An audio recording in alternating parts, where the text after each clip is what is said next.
we are finally going to see our daughter again. Indeed. Oh yeah, this is... I can do this. Oh, then before we proceed any further, I'm going to announce... Come on, just sound like you're dying. This is just... I'm not even trying now. This is just what I'm actually starting to sound like. I'm going to announce the results of the test we had performed earlier. Tests? Phoenix, you're HIV positive. Oh, fuck. Time is going by fast. I have so much life left to live.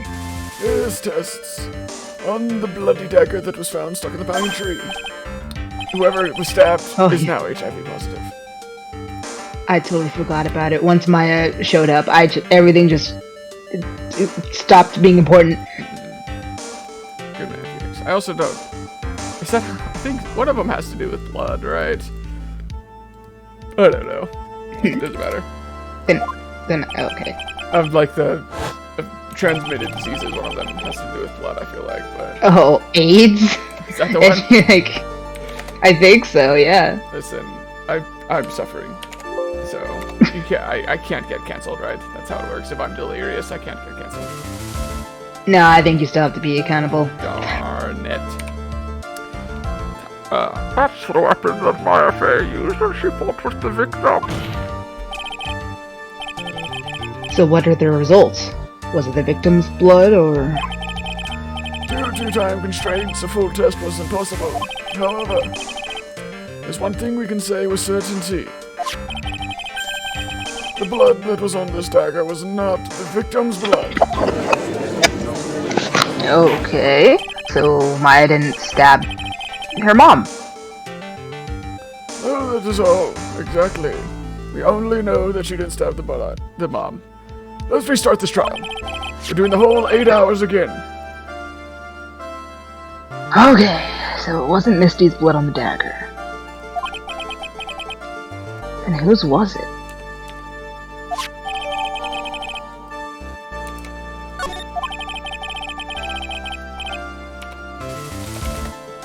I'm sure both the defense and the prosecution know this, but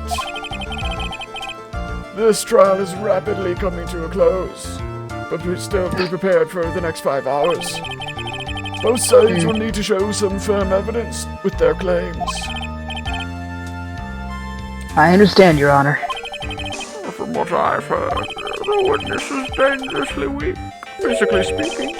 So let's finish this quickly. That would be nice, but with this game, I'm keeping my expectations low. Yeah, that would be nice. But with this kangaroo court, I'm keeping my expectations low. Well, please bring in the last witness. She was who started this trilogy, and she will be who finishes it. I guess that's probably actually not true, but oh well. Witness, please tell us your name and profession. I'm trying to think now. Has Maya actually ever been on the stand? You know, she was in a flashback, in Mia's flashback where she witnessed the murder, remember, with like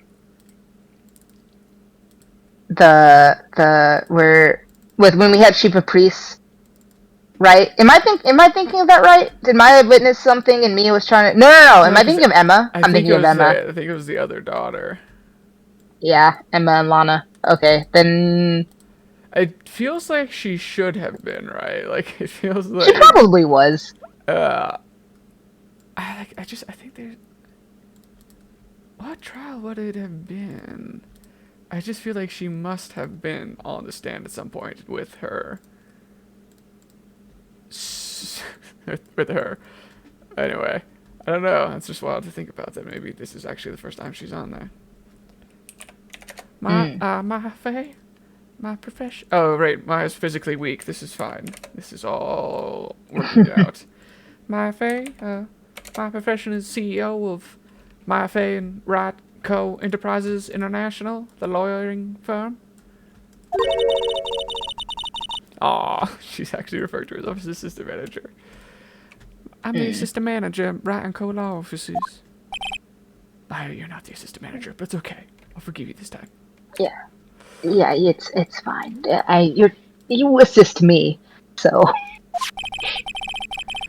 According to the magazine I have here, you're a spirit medium with a crane channeling technique. I'm frightened. The fake I am. I don't want any more to do with it. I've been running away for so long. Oh my. The truth comes out. She's been avoiding her problems, not because she's irresponsible and lazy, probably that too, but also because the pain the paper line causes must be unbearable.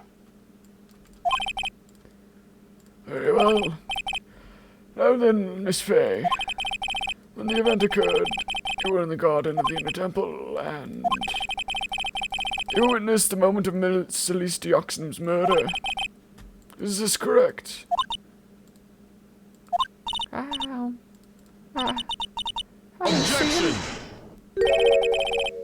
Straighten up this instant, young lady. Your father didn't raise you to be so slouched. Huh? Watch your tone. Phoenix, I'm defending you and your parental approaches. Pick your head up and I speak. know, but still. Pick up your head and speak clearly. There's always time for crying later. But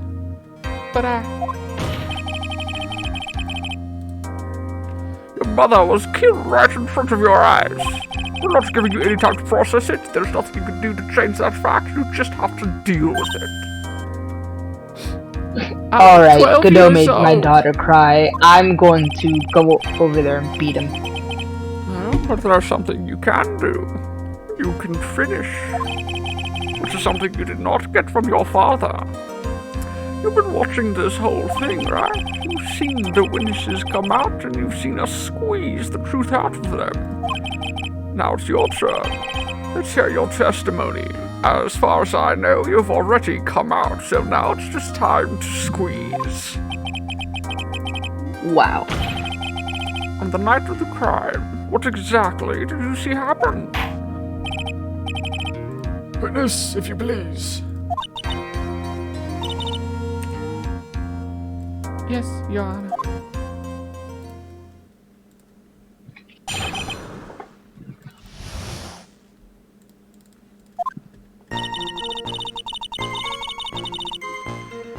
I was passing through the garden on the way to the spare prep room when it happened. Suddenly, someone struck me over the head. I stumbled and I ended up against the stone lantern. I think I screamed. Oh no. Tascate. And then something warm splashed over me. That's when I lost consciousness. Something warm. I don't know, I like that. Like blood? Yeah. So you were struck on the head? I suppose it must have been this staff. Maya, the person who hit you was Dahlia Hawthorne, wasn't it? I'm sorry, Nick. I couldn't see. I don't know who it was. Maya, I understand, but think hard. Sorry, Nick, but I really couldn't. Huh. I can't say it was an especially good night for young ladies to be walking around alone. It seems that it would be hard to determine the criminal through testimony alone. Very well then, Mr. Wright. Begin your cross-examination of your daughter. There's gotta be like a conflict of interest in this or something. She doesn't look well at all.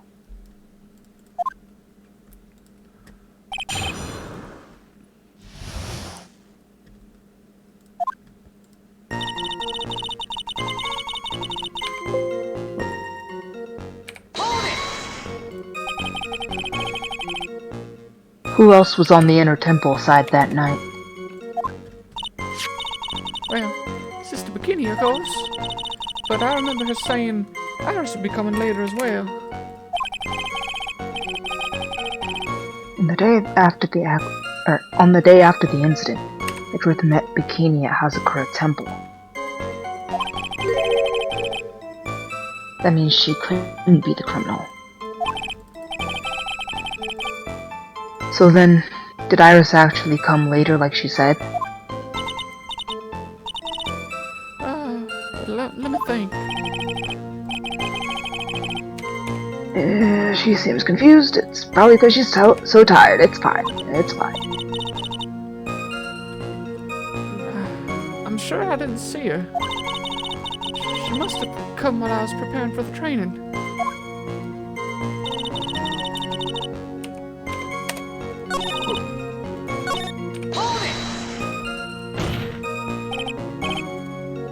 Who did it? Who hit you? Let me at him. I'll fuck him up. Well, you know, I tried to pull that card. It's like, oh, my dad is a lawyer, but I didn't see who it was. I was hit from behind, so my threat didn't really do nothing. Oh, you didn't see the person.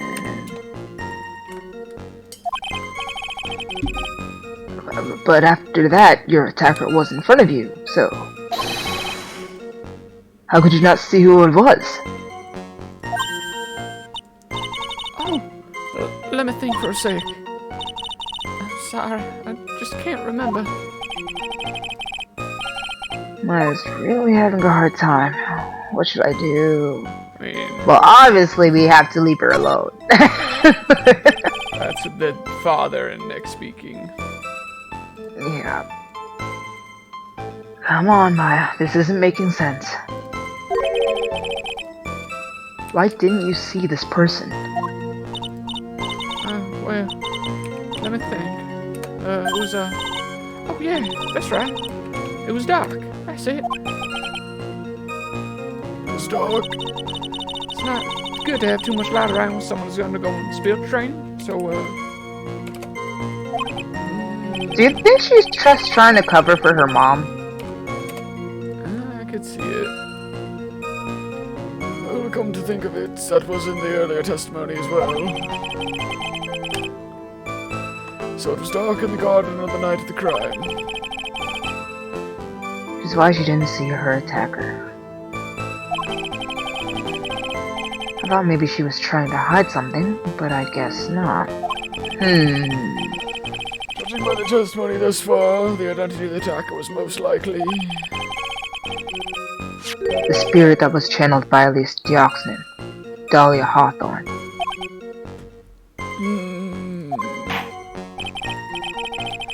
Well, please continue with your testimony. What happened after you were struck on the head?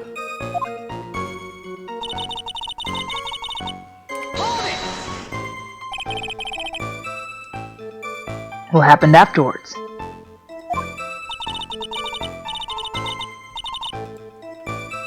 My attacker was in front of me, blocking off my escape, I think. You think? After getting hit like that, I was in a state of panic.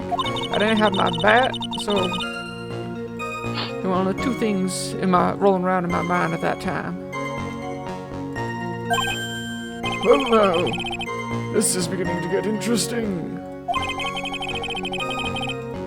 Okay, so what were the two things rolling around in your mind? Let me guess, something to do with Von Karma and... Oh god, I hope I don't die here so I can see Von Karma again one last time. Yep, those were it. You didn't have to call me out like that in front of God and everybody, but... My name is Maya Fey. 1 + 1 = 2. You see, for some crazy reason, I was afraid I was gonna lose my memory. I know it's odd to consider my life was in danger, but that's how it was. We all know I ain't the brightest tool in the shed. That is not odd at all. Your actions are understandable given the circumstances. This is a I thought he safe was gonna make a space. joke like that's not odd, it's even. So, what did you do then?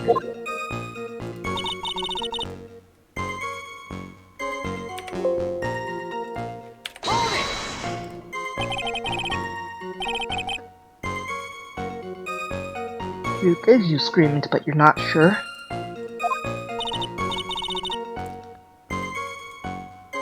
Listen, I was a complete wreck. It was dark and I couldn't see my attacker. Was it a man, a woman, an adult, a child? I had no idea. I was scared out of my wits. Believe me, my dear, I'm certain I would have soiled my robes. I thought this person might attack me, so Anyway, I'm pretty sure I screamed. I thought it was my last hope.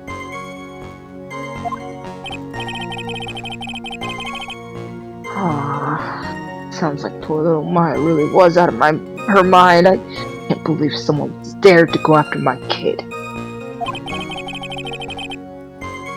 But I wonder what she meant by last hope. I mean... You know what we gotta do. Oh, okay, we got options. Well, we already know she screams, help me, so... Or so she said, so my last hope? Wait a minute, Maya. What's this my last hope stuff? What? What do you mean by your last hope? No, that's what you said. You said my last hope. Is that what I said? Huh? I said what?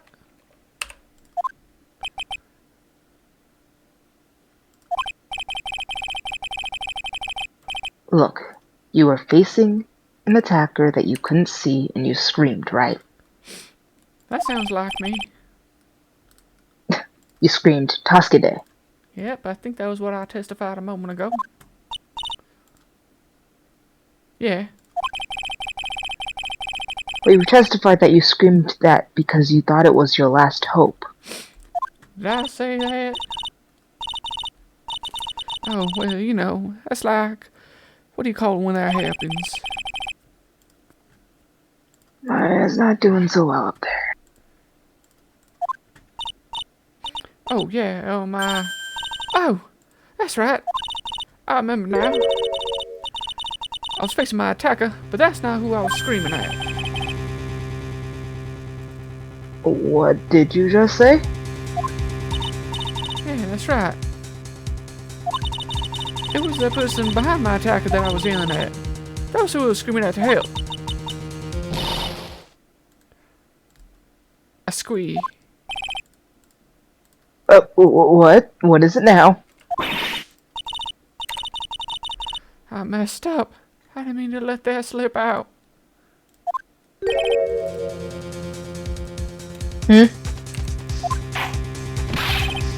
Witness, are you saying are you absolutely sure of what it is you are saying? Behind the attacker was another person?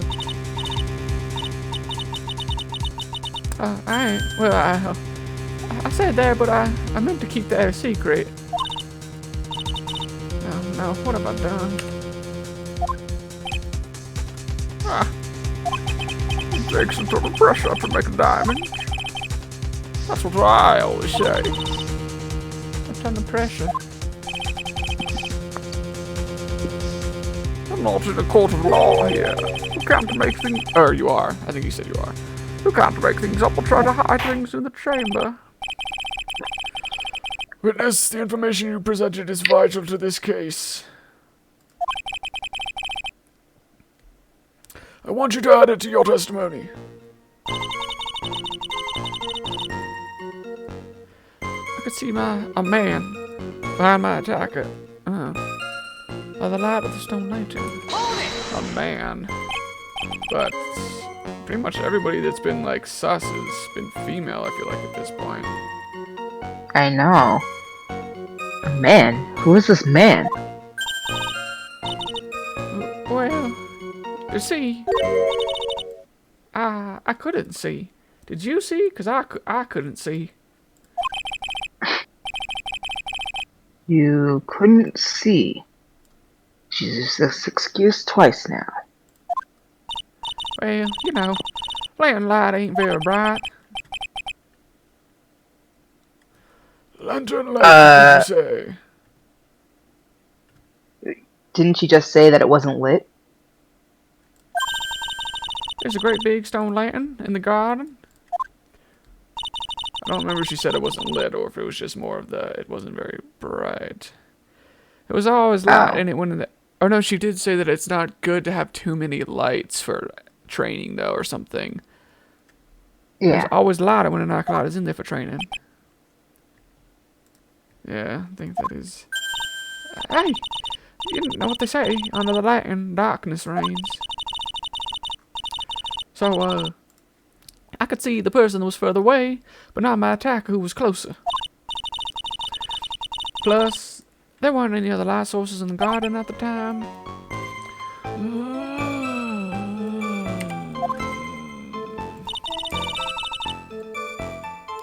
And something warm splashed over me. You don't mean... Was it... I didn't know it at the time, but... I think it was probably blood. She's saying that's when Miss Dioxin, who was channeling Dahlia, was stabbed in the back by the killer? At that moment, I was paralyzed with fear. I was just sitting there in the snow. I'm sure I got blood on everything around me. And that's when I lost consciousness. So what happened next? I don't remember. How were you saved? You don't even remember that. No.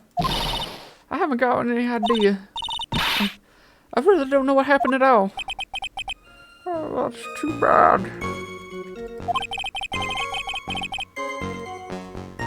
Okay, I've raised this kid and worked side by side with Maya for 2 years now. I can tell when she's trying to hide something by how she acts. And right now, she is lying out of her ass. I'm absolutely certain she's hiding something. Alright. But the question is, what? I don't really know. It's kind of hard because she's just not really giving us much to work with at all. Mm-hmm. Okay, so I can see you talk about the lights of the stone lantern. Oh, you know what happened last time? Is that kept coming up. Yeah.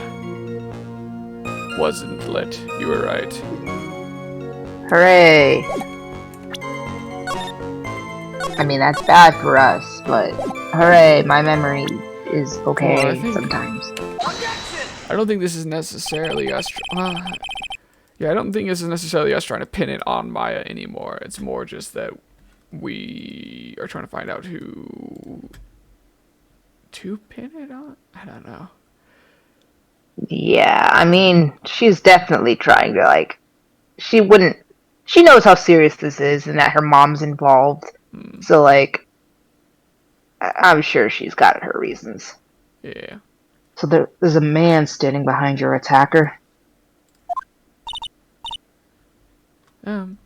Yeah. That man, he's the killer. So who the heck He is stabbed her this? from behind. Where is this going now? I don't know if we have any dudes that are actually suspects. It'd be kind of Good weird. know? I doubt it, but I mean, I guess maybe. He's the one who killed Elise Dioxin. Otherwise known as Misty Faye, your mother. The killer? Maya. You know who killed your mother, don't you?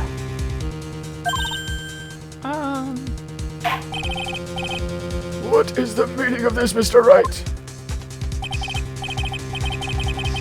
To be frank, Your Honor, I think she's in shock and is quite confused. That's why she hasn't noticed the huge problem with her testimony. Huh? What? What do you mean? What problem? Maya. On the night of the crime, that stone lantern was out of commission. What? What? It's true. There was no light anywhere in the garden that night. No! Order in this court! Explain! Add the pureness of milk to the perfect clear darkness of coffee. Stir. That is the state of the witness's mind right now. A cup of cafe out loud. I don't actually know if I've ever had to pronounce that out loud. I don't know if that's correct. Cafe au lait! That's how it's pronounced. Is that even legal for you to say Allah? Mr. Wright's words of the milk and you are the spoon, Your Honor. I don't know how I feel about that. I'm a spoon. I'm no spoony bard, I'll have you know. I'm much more of a cleric. Must have noticed it too, Wright.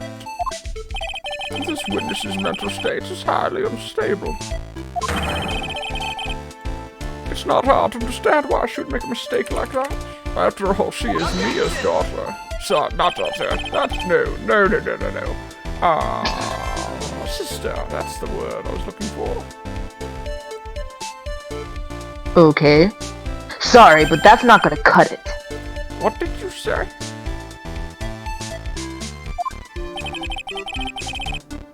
If there truly was no light in the garden,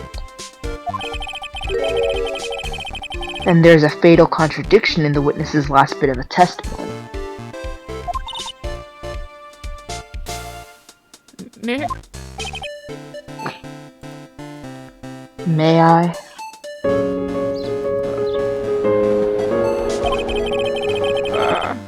Okay, there we go. Recall the witness's...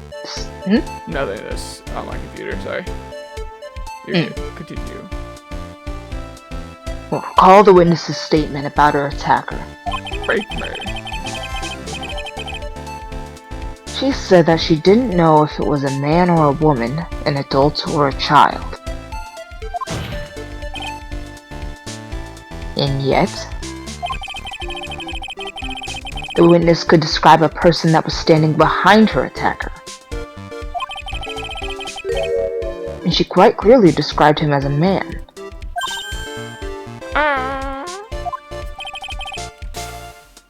In other words, that would have to mean that Maya actually saw our mystery person. Despite it being so dark that she couldn't see the face of her own attacker. No! Nick, please, I know what you're trying to do, but... Oh, no. What in the world does this all mean, though, Mr. Wright? Are you saying Miss Faye saw the real killer under pitch-black conditions? Does her class have dark vision? Objection! Try. Do you have any idea what you're proposing? How could she have seen in the dark? There was no other source of light at the scene. Objection! There are some things that you can only see in the dark, Mr. Godot. I don't follow. Maya, you did see who the killer was in the dark. And now, you're trying to cover for him. Cover? For the man that killed her mother? There's only one conclusion I can draw from this. You know who this man is.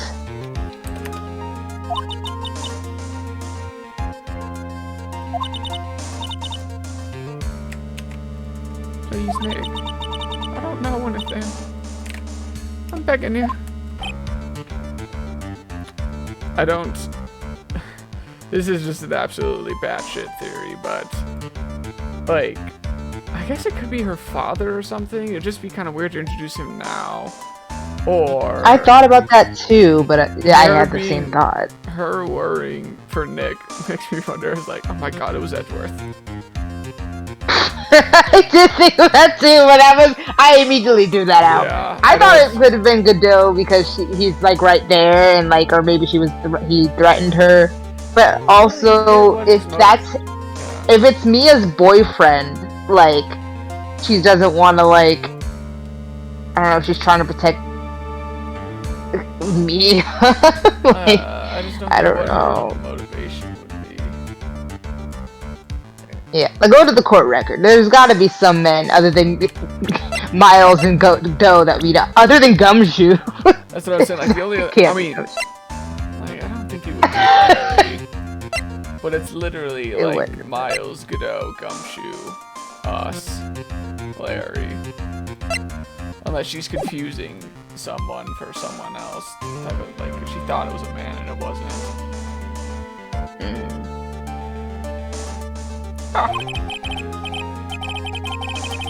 You're talking good game, Track. Let's see if you can walk the walk. It was pitch black, so what could the witness see? I'm calling your bluff. No, Nick, don't. Please stop.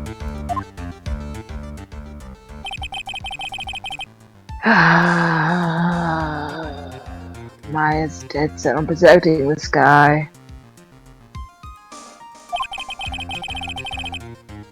I haven't been this conflicted since Maya was kidnapped and I had to decide between, like, you know, protecting her or getting the guy guilty. The man who murdered Maya's long-lost mother.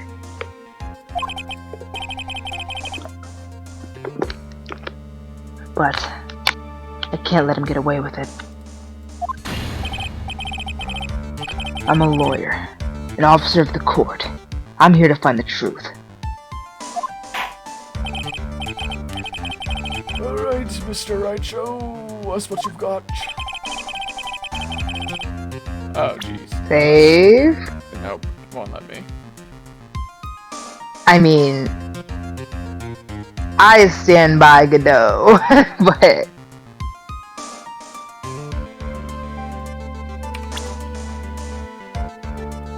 But he would have... How would he have been on that side, too? Like, how would any of the guys here have been on... Yeah, I don't really know who else it could have been, but I also really don't get why he would do it. Neither would I, unless it was... to... I don't know. He's got this, you know, he's simping so hard for Mia that, like, part of me thinks it was somehow to protect her legacy or something, or her. So he killed whoever was after Maya for his sake, or for her sake. I don't know. Because it's pitch black, Miss Faye was able to recognize the killer easily. I'm sure the court would like to see for itself how this is possible. Yes. Oh! His fucking goggles, man. Oh. Yeah, because they'd be glowing or something in the dark, I guess, maybe. Yeah. And, like, I guess it's just easy, like, no one else wears them. Yeah. What? But how do you propose to show us something like that? We shut off the lights. Yep. It's easy. We just need to recreate the conditions of that night. Conditions. Your Honor, the defense officially requests that all the lights in this courtroom be turned off. Yeah.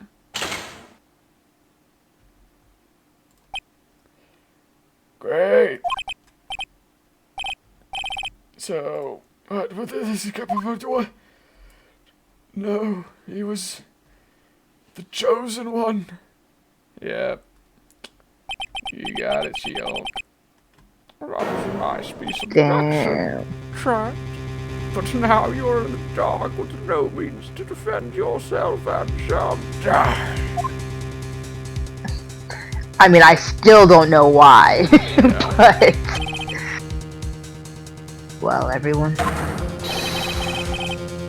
This is the man Maya saw on the night of the murder.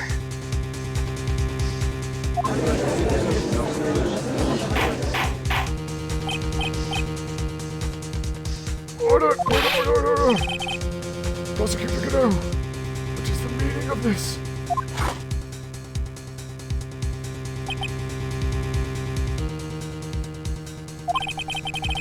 Surely you must be shocked to hear yourself accused of such a thing. Why aren't you denying it? Ah! Your Honor, you're asking the wrong person. What do you mean? If you've got a question, ask the witness. That's one of my rules. I don't get why she would want to, I guess again because of Mia's boyfriend status or something, but... Yeah. Still odd. Like, if Mia asked her, like, hey, can you not... like, can you protect him? Like, but Mia would so not ask for that. Like, if it was her, she'd like, no, absolutely drag him. Well, Maya, how about it? What you saw that night? Was it 3 glowing red lights? Will witness answer the question?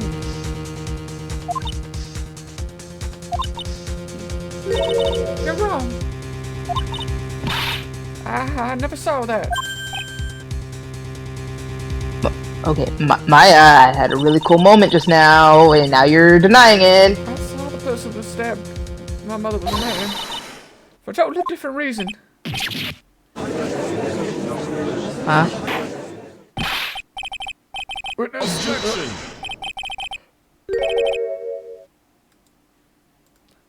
Stop chattering, Your Honor. chattering.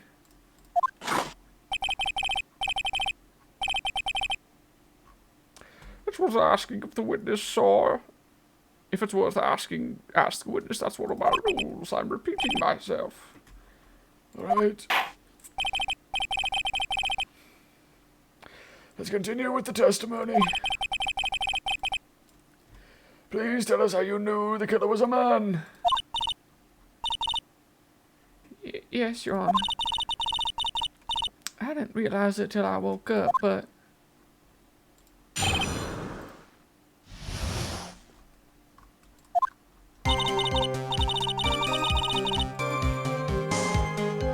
When I came to, I was just lying there on the train floor. By the time I got back to the garden, the place had totally changed. Torches are lit and the bottle was gone. And all the snow around the stone lantern had been carefully cleaned up. Since the person did all that work alone, I just assumed it was a man. Wow. Check your biases. Biases. So it was the crime took place after... It was after the crime took place that the witness came to think the killer was a man. Yeah, that's right. I'm sorry, Your Honor. No need to apologize, as Mr. Godot said, you're utterly exhausted, but we're still going to force you to do this anyway. It's only natural you'd be a little confused.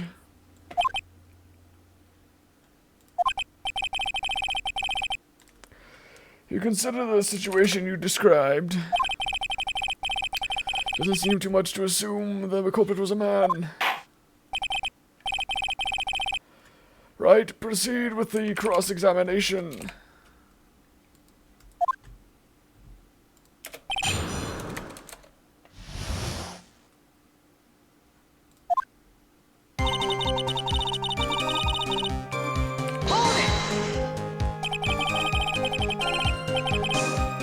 So you lost consciousness when you were in the garden. Is that right? Yeah, I think that's what happened when the victim was stabbed. So then the victim that carried you into the inner temple, or the person that carried you into the inner temple, It could have only been the killer.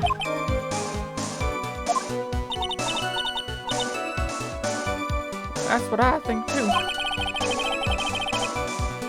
so the killer carried Maya into the inner temple.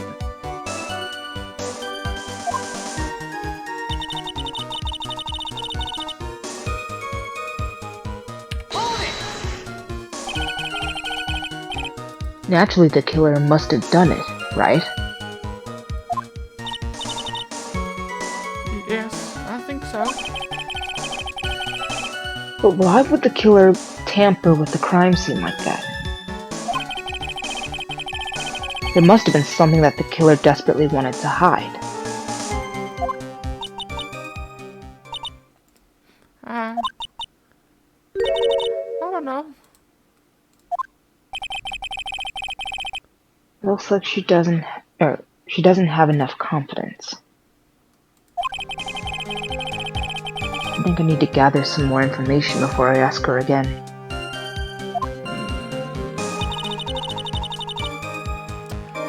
The bottom is gone. The torches were lit? Yes, that's how I noticed that the whole scene had changed. I'm gonna say it was the killer who lit the torches. I mean, who else could it be? The killer probably lit them since it had been impossible to do any cover-up work in the dark. However, that's true, there's still one thing that bothers me. Why did the killer go to the effort of moving the body? That's true. It's hard to see how that would be of any advantage to the killer. The only one who would gain anything from that would be the only person that was at the inner temple, Maya. Okay, so Godot did it to protect Maya. But also there was a point where Maya was accused of the murderer, of being the murderer, so that didn't work out very well.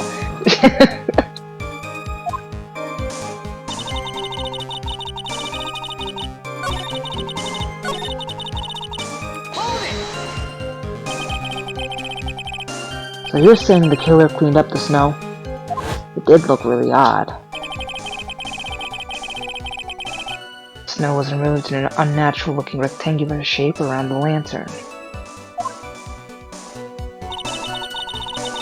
There were a lot of shovels around the inner temple. They're all really heavy. Way too heavy for me.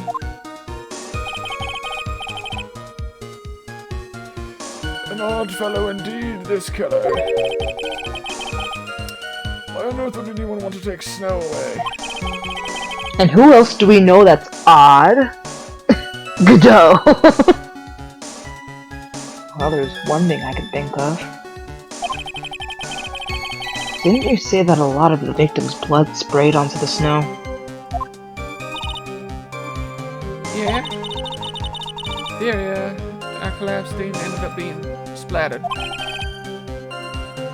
In other words, the killer's purpose was to hide the bloody snow. I think that's the most reasonable explanation. Perhaps. However, there's something that's bothering me. The killer just wanted to hide the snow with the blood on it. There was no need to remove that amount. That's true. He could have scooped up just the snow that was stained with blood.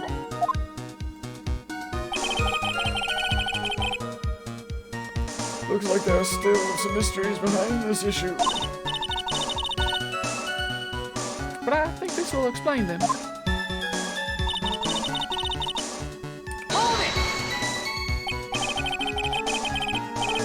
So you're saying that you never saw the killer, right? Yes.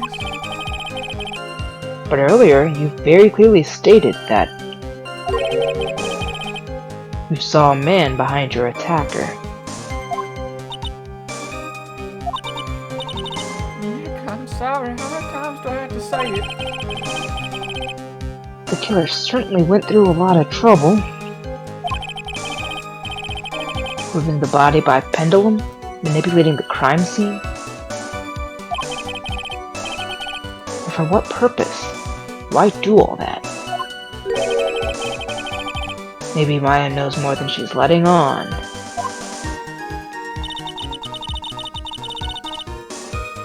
came to, I was just lying there on the training hall floor. By the time I got back to the garden, the place had totally changed. Okay. So, yeah. How did we...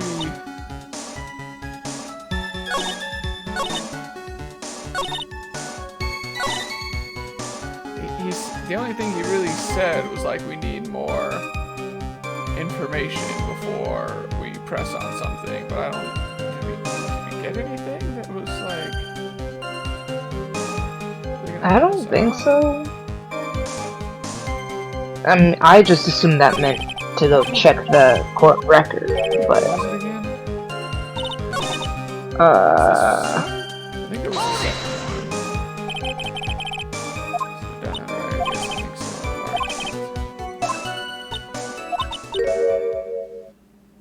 Oh, okay. I guess we figured out whatever it was. Probably, I guess we just by pressing the other stuff. The truth is, when I saw the crime scene, I felt something. You did. Yes. I felt like the killer was hiding the evidence from me. For my sake. Okay. What? Hiding? For you? Everyone knew that I was the only one at the inner temple that night. Sister Bikini had come back and looked at the garden. She may have thought that you had done it. No, she definitely would have thought so. And you're saying that's why the killer cleaned up the crime scene to make it look like nothing had happened? Yeah, I'm sure. I mean, but he didn't make it look like nothing had happened, though. You wrote your name on the frickin' lantern. I want you to add that to your testimony. Yes, Your Honor. Yeah, see, because... Yeah, I want to say it. It's like, again, the lantern literally has her name. So why would he go through and clean up everything else except for that? Yep. The body of Elise Dioxman was carried all the way to Hazakura Temple's courtyard. Then at the garden, the real scene of the crime. Snow that we suspect was covered in blood was scooped up and removed. It's reasonable to believe all this was done in an attempt to hide the true crime scene. However... Oh! He didn't... Oh! Okay, well, Godot didn't write it. But he didn't... Remember, he couldn't see it because of his goggles? Oh! You're right. That's even better, I guess, in leaning towards, like, the fact that he was clearly fucking around with stuff, if nothing else, I guess. Because, yeah, you're right. Yeah. It's that he cleaned everything up, but we know Godot didn't see it. Yeah, good catch. Good job, Diva. You know what's up. Yeah. There's still one matter that seems somewhat odd. Oh, and what would that be? That thing that you forgot, bitch. Yup. You must have figured it out by now, Mr. Godot. It's the message written in blood on the lantern. Oh shit. It was written very clearly on the white stone lantern. Maya. And that I almost forgot that Dahlia was the what she confessed to doing that because she wanted to frame Right. Maya. Yeah. If the killer was so motivated to protect Maya from suspicion, then why didn't they wipe the writing off the lantern? Oh, you're right.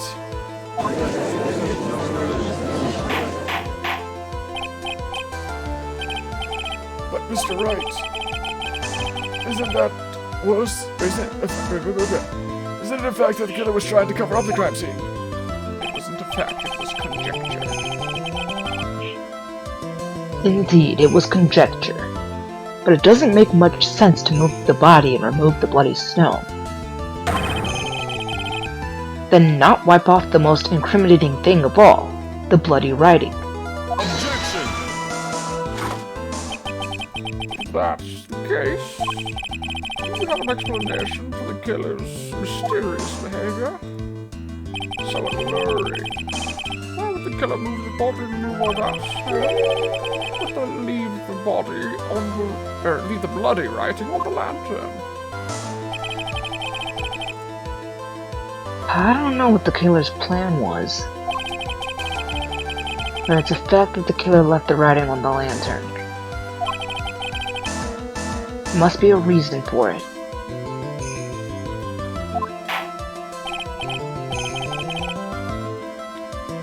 Let's hear your opinion, Mr. Wright.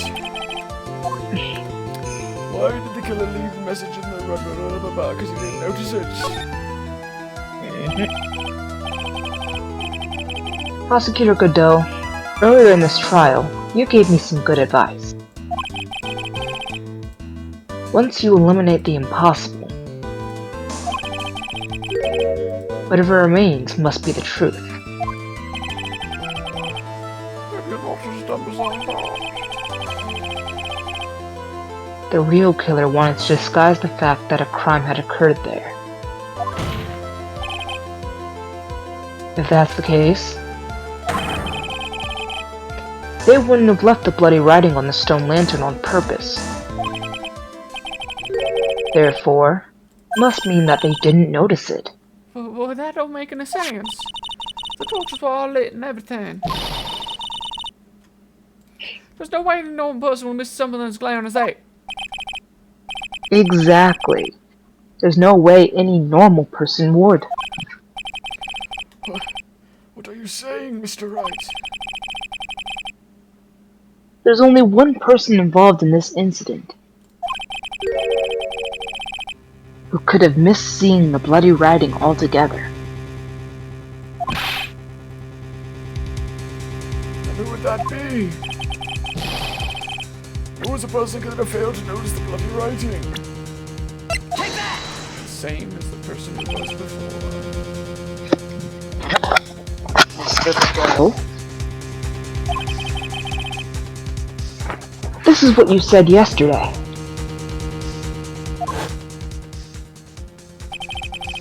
My eyesight is pretty messed up. With these huge goggles on my head, I still can't see everything.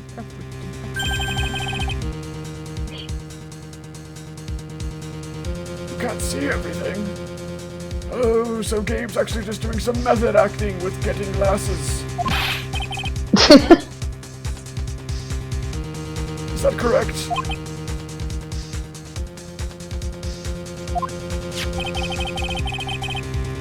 This lantern was submitted as evidence today. I would like the court to think back to the moment it was first presented.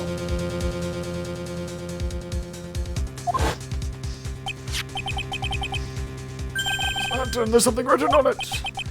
Why? It's written in blood. Nonsense, I will just cleaned it off. I mean, this lantern is clearly white.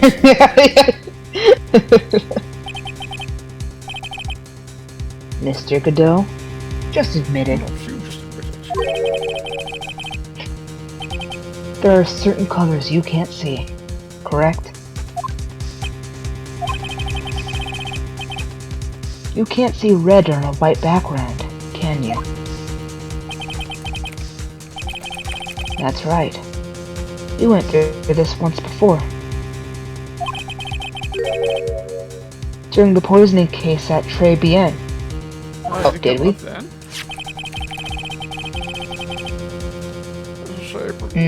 Oh, that's right. Now get on you, game. This apron at the delightful Miss Beard was wearing at the time, and somehow spilled coffee on with absolutely nothing else. There's still something bothering Mr. Girl. Why have you not explained the blood stain? Blood stain? What blood stain? I thought you sounded like Judge. Oh, that's a good expression of me. I'm doing an impression of you. I'm getting all the voices mixed up. Don't get my games. It's ridiculous. Nobody told me anything about a blood stain.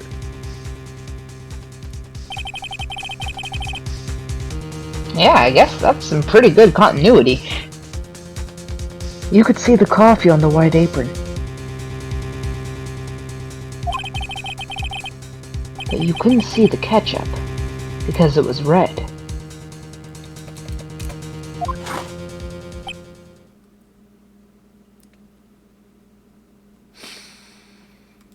Fuck you. Ah! It's strange. In a black and white photo, those letters would have appeared black to me. Wonder why I'm the only one that can't see them. So then, Mr. Cadeau, you're admitting it? You're admitting you can't see the red writing on the lantern?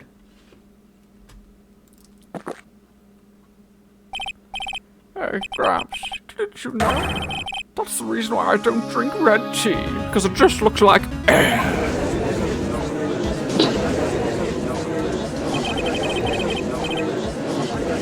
I wasn't sure about it until now, but I just can't believe it. Prosecutor Godot is the murderer. I mean, I didn't like the guy before, but I didn't think he was a murderer. There's no going back now. I finally figured out the truth.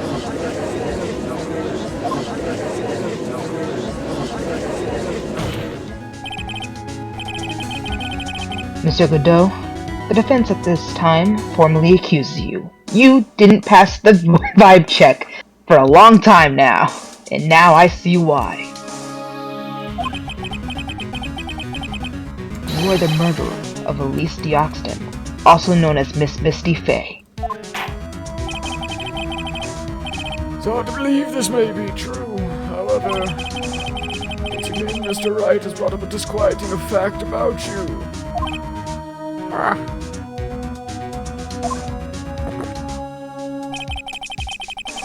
Just make sure you don't fill out the indictment in red ink, Gramps. Come on, that was a little graffiti making me into a killer. That's community service's best. Jesus. Besides, it's not like my name's written there. It's your daughter's. Objection! I'm certain that the killer wasn't able to see the color red. Oh, this is rich. Go on, try it. The answer is right there at the crime scene.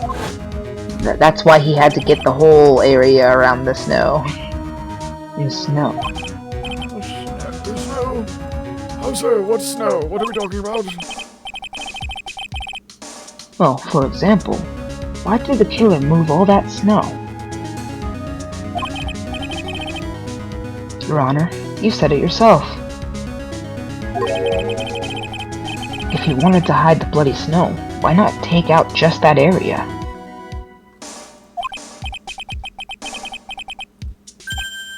Why didn't he just take it? Could it be?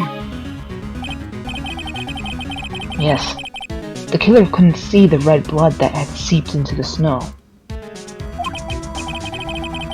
So, he had to remove all of the snow. He couldn't be sure of where the blood had landed, so he removed that whole area. Objection!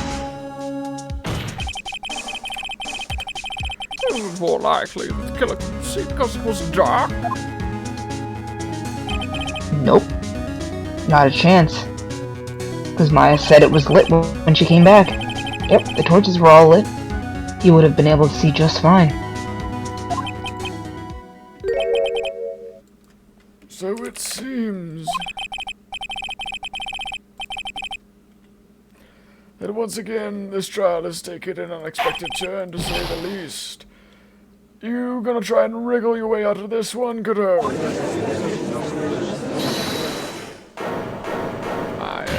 It's not. Yeah.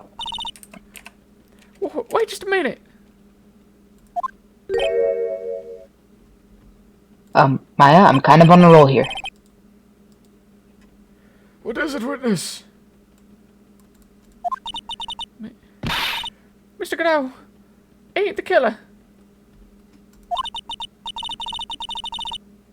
After all, he didn't even come to the inner temple. Until 2 days after the murder took place. He didn't show up until that old bridge got fixed up. Objection! Okay, well that's what I said, but... Alright.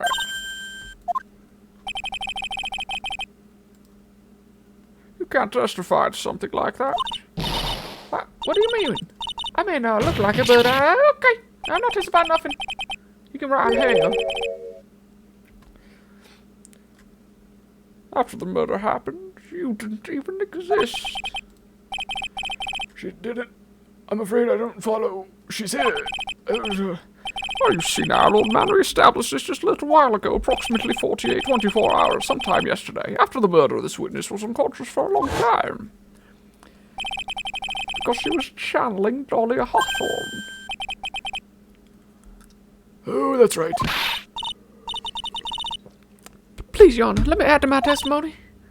Nick, please listen to me. I'm trying to save you, me, him, somebody. Maya, do you plan to cover for Godot no matter what the cost? Really? Really? Him?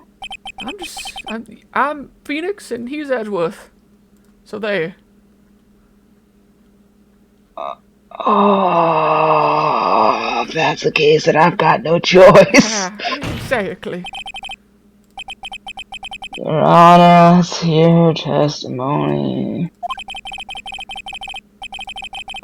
If it means we're gonna hear the whole truth, I say we should not silence her. I mean, it's not like I'm in a rush to get him jailed. Nicely done, Wright. I knew that in the end you would fall for me. I didn't say that. Very well, let's hear this testimony. Please tell us what happened after the Inner Temple murder. Yes, sir. After I woke up, I began channeling, and my spirit left me, as it were. But little Perla was there at the inner temple dinner. Dinner? We were eating. Oh, I'm so hungry.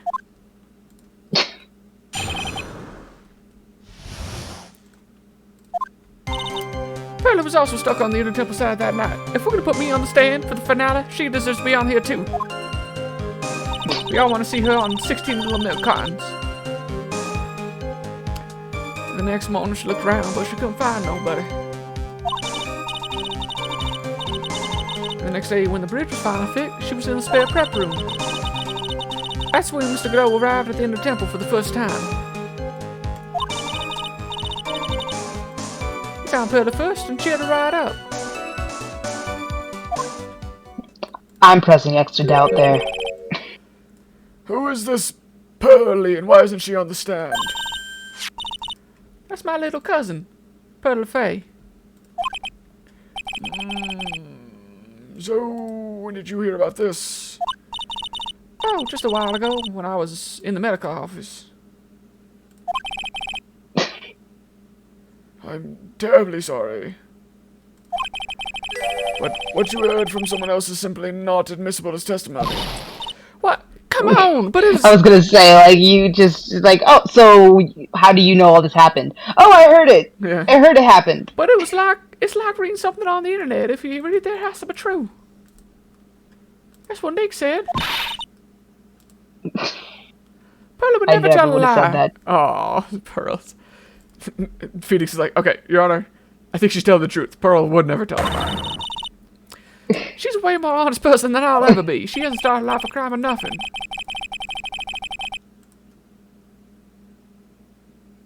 smart, Maya. You always know the best things to say when you're under oath. Ah. The prosecution has no objection. We believe the witness. Oh, do you? Mr. Godot, Let's just move on to the cross-examination if the defense has no objections. this is highly unusual, but Mr. Wright, do you trust your demon child as Godot does? For what? Do I trust her to hide a body? Yes. Do I trust her to steal a soul? Yes. Do I trust her to be honest? With Maya, though. Yes. I mean, she did lie the moment we saw her. The moment we first met, she lied about breaking the vase. It wasn't a very good lie, granted, but I mean, it was a lie nonetheless. You are not incorrect. Alright, let's get this cross-examination started.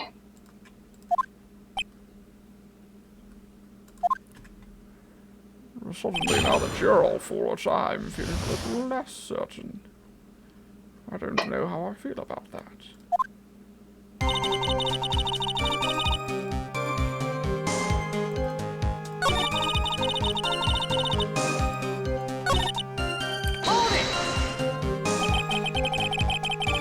So where do you think Pearl slept that night? Where do you think Pearl slept that night? Where do you think Pearl slept? Yeah, I think that was just a bit goofed. Yep. Where did I do the dee-ba-da-ba-do? In the spare prep room next to the training hall, I guess. There's a rule that you can't end the training hall during an acolyte's training. But even so, why did she go to the inner temple in the first place? It seems that Pearls became very worried about Maya. She knew that the spiritual training I was about to undergo was very intense. I was supposed to channel Dahlia Hawthorne, but she couldn't do it. That's why she headed to the inner temple. However, Dahlia Hawthorne was already there.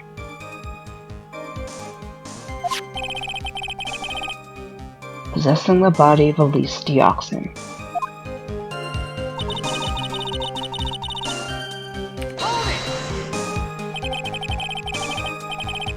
She searched the entire inner temple side, end to end.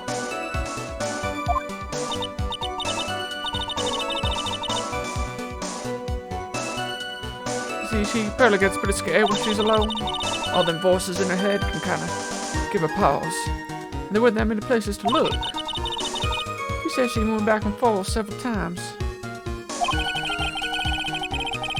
The inner temple side has two structures, the training hall and a spare prep room. There's also a storage shack, now that I think about it. There was a storage shack too. Rose was looking for other people, right? Would she have really examined a storage shack all that carefully? Well, if it was me, that would be the first place I would investigate. That means it's possible that someone may have been holding storage shack. You two are, after all, the same age.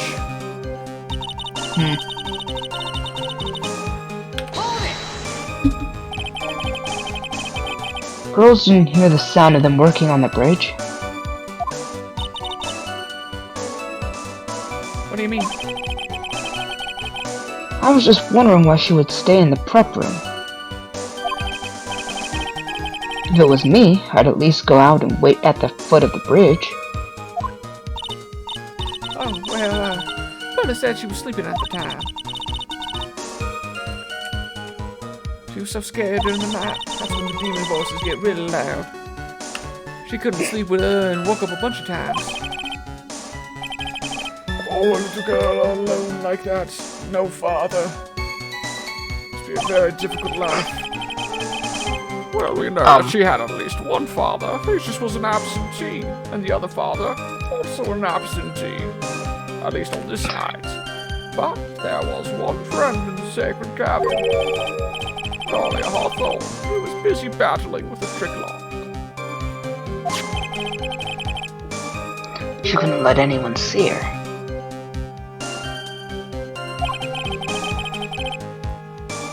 So she wouldn't have shown herself to Pearls. What happened after the bridge was finally fixed?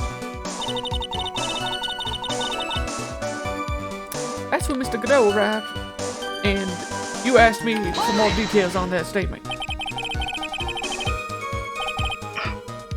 So it was your first time on the Inner Temple side, Mr. Godot.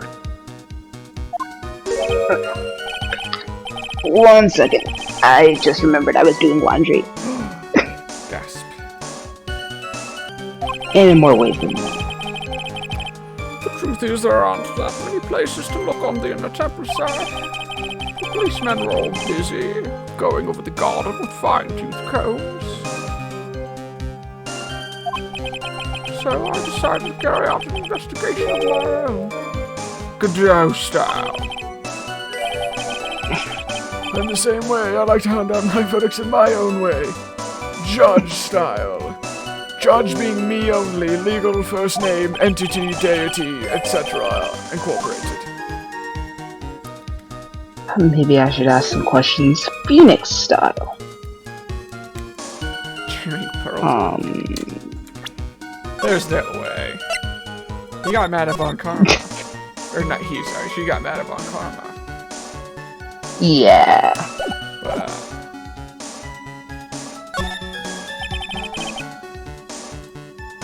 So you cheered Pearls up, huh? I found that little girl. The first thing she asked about was her cousin, my affair. Really? The bridge had been burned down. She was huddled up in that tiny shack with no heat, saying over and over, "Nobody loves me. I have no father to speak of. I can't find my cousin. Oh, I'm so sad." Okay, Pearl would never say that. Even though she must have had a truly terrifying night out there. She asked about you before she said a thing about herself, and then she asked about me. We had a long conversation, and then she offhandedly mentioned that at some point she had a father. Oh, Pearlie, you only asked about me. That's all that matters. I noticed that you weren't anywhere on the Temple side, but I couldn't find it in me to tell her that, so I gave her my last cup. You fed my daughter coffee? With milk and sugar to hide the bitterness of the harsh truth. Oh, what a sweet story. Oh, if only there were more good father figures like that out there. Okay, but he gave a 9-year-old coffee? Why doesn't that surprise me? There's only one thing of any importance here. Where was Godot when the murder was taking place?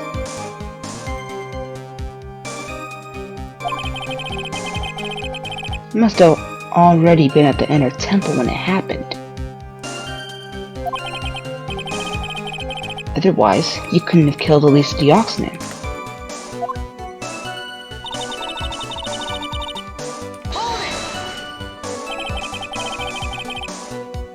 So where did you... No, well, we did this one. Did we go through? We might have gone through all of them then. That might have been on me. Yeah, you're right.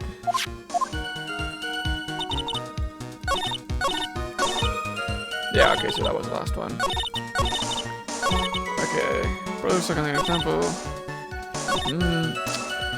My room, let's go over the Inner Temple. So the only thing that stood out was that was for the first time. That's not what she said, but Godot said he'd never been there before, right? Oh, also, wait, there was another option to ask. Alright. Purling up Cheery. And then His investigation.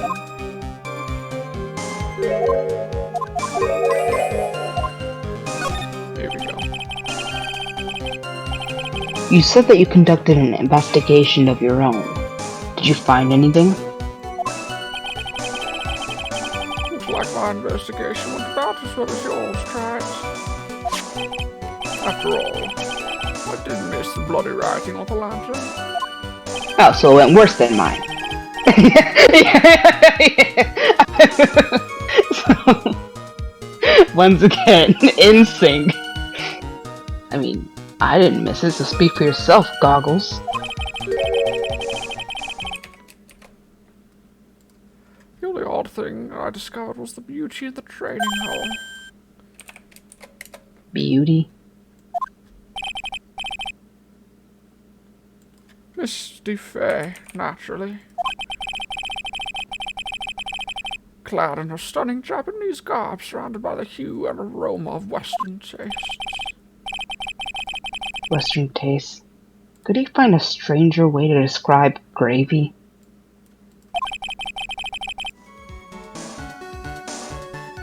So from there, you went to the prep room. Wait a sec. What did Godot say just now? I think I just found his proverbial weak spot. Okay, so that was clearly what we should have done last time. Yep. Now, there's only one thing of any importance here.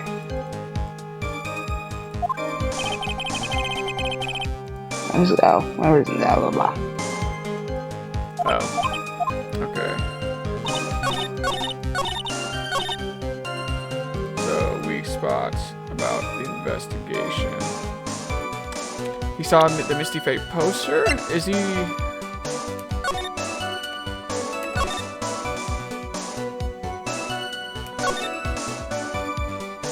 The thing of Western aromas. Or Western aromas or whatever. Yeah. But... It's like, was it already ruined? how by would that he have time? known? It was... I think so. Whoop. That wasn't what I meant to do.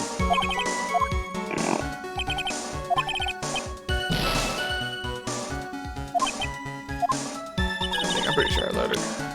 Or I saved, rather. It was back when. Yeah, so Godot's investigation. If you find anything, it looks at. I missed the lantern. I did it. The optimist of beating the training hall. Mr. Faye, Kleiner studying now.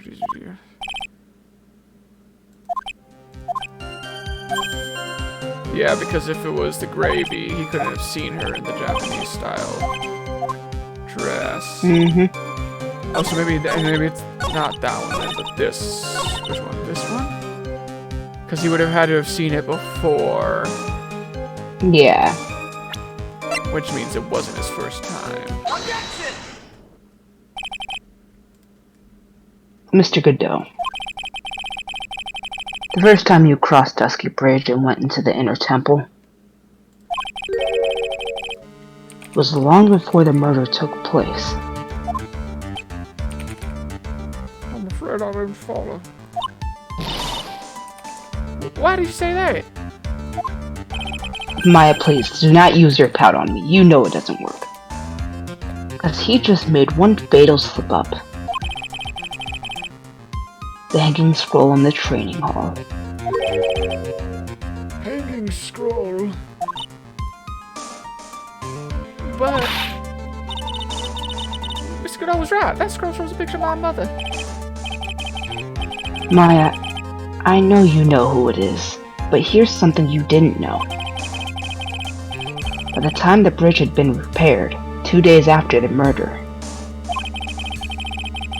the hanging scroll in the training hall looked like this.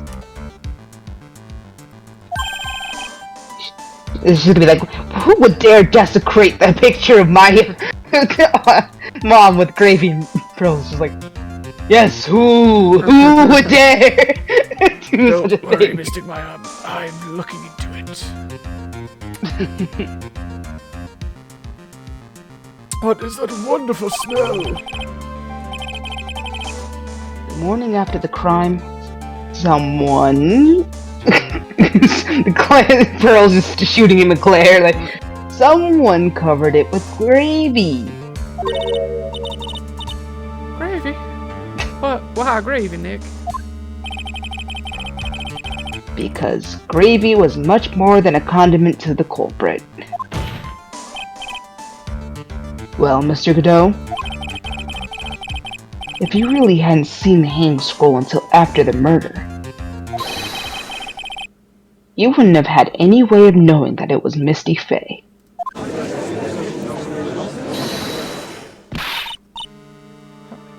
Wait a minute, Nick. Yes. Take another look at the hanging scroll. Look, at the top. There's a crest there. That's the mark of the master, correct? Exactly. So you know the meaning of the mark. Then you could guess it was a picture of Misty Fey. But, Maya, you're the master. So why wouldn't he think it was you? True, but Mr. Godot described what was underneath like this. Clad in her stunning Japanese garb, surrounded by the hue and aroma of Western tastes. Wow. Oh, indeed. It's possible that he knew what the crest meant. However, he couldn't have known that she was wearing Japanese clothing. Mr. Godot, on the day of the murder, you were hiding at the inner temple long before the crime took place. Hum now. Can I ask you just one little thing, Drat? What? This whole theory of yours. It all rests on a certain assumption. That I knew beforehand that a crime was going to be committed. Yeah, what he said. Otherwise, there's no reason for me to sneak into the crime scene. Okay, fine. But of course Mr. Godot knew about the plan. Huh? What did you say? Yeah, I'm not following this one either. Pearl?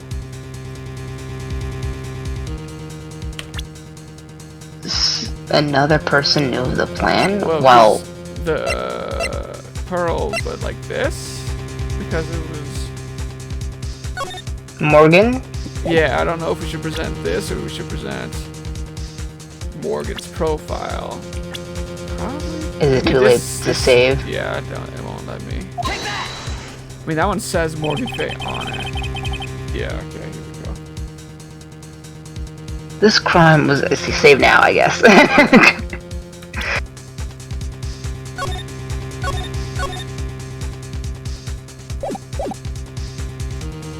This crime was actually planned over a year ago. Morgan Fay authored the plan for her daughter's future. And these instructions were hidden somewhere in Fay Manor for a year. However, by the time little Pearls found these instructions, they had already been unsealed. Oh! I forgot. That. Oh, that is right, yes. I too forget. Yes, the killer had read these instructions long before Pearls had ever found them. That's how he knew the crime was to take place at the inner temple. And you still insist this killer is me? You bet I do. What you just said. But you just said the instructions were hidden. That's right. Godot couldn't have known where the instructions were hidden. If he really wanted to know, he had one great chance to find out. Yes, and when was that? During a visit. A visit? Morgan Fay told her daughter, Pearl, about where the instructions were hidden. During one of her visits to the detention center. That would be the only time for someone to have learned where they were hidden. Eavesdropping on a visit at the detention center. Low. Yeah, it could be arranged if you were someone with easy access in and out of there. Like, for example, a prosecutor such as Mr. Godot. See, I thought we were gonna say, well, it was hidden in the Fey Manor. Okay, I thought we were gonna be like, yeah, if it was hidden in like Mia's, somewhere where Mia was, he dated her, he had access to the house, so maybe he found it. Oh, no. Mr. Godot, you're under fire yet again.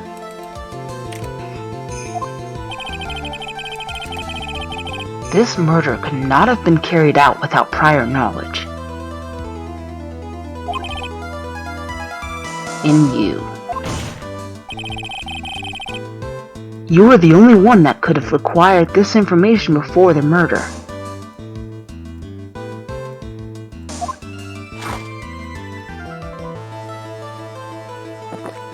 If I had a nickel for every time we had to accuse a prosecutor of murder, I'd have 2 nickels. Which isn't a lot. But say it's appetized. Humans are afraid of the dark, and yet I was born into it.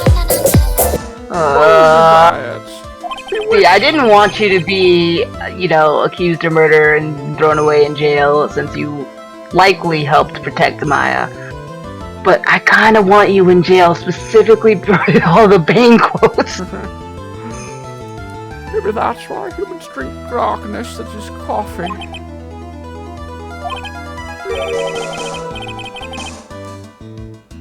I'm sorry for always asking. What does that mean?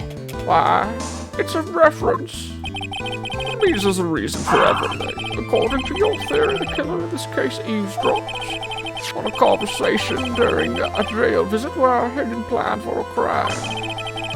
After discovering the plans, we hid in the inner chapel and waited for the crime to occur. Then he ultimately took a person's life. And we did all of that just to protect this witness. Look at her. Does she need protection? She's already dead. Well, that's right, but also that's right. If you're accusing me of this crime, I have to ask you, why would I do this? This girl is nothing but a stranger to me. Sure, she's the daughter of the man I'm in love with, but other than that, I've got no reason to go through that kind of trouble to protect her. Except she's also the sister of the woman you were in love with. I am what you see. I am certainly not the type to rescue a damsel in distress. I am only do it for the males. So much gay in this court. The killer's behavior certainly is extreme, for lack of a better word. Even considering the killer wanted to protect this witness's life, his behavior is still a little too unnatural. However, you had a good reason, didn't you, Mr. Godot? An unshakable reason that forced you to protect this witness at all costs. That doesn't have to do with me. I knew it. You figured it out, haven't you, Nick? Oh, Maya. I guess you were doing your best to cover for Godot. For the same reason, huh?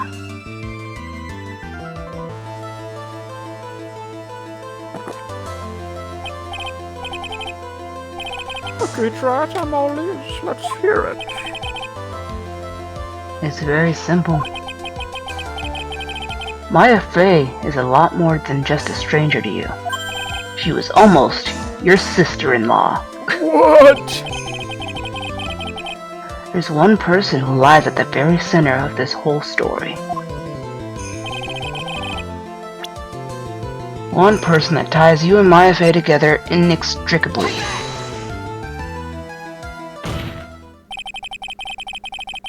There's a very good reason why Maya Fey's life is so precious to you. After all, she is Mia Fey's only sister.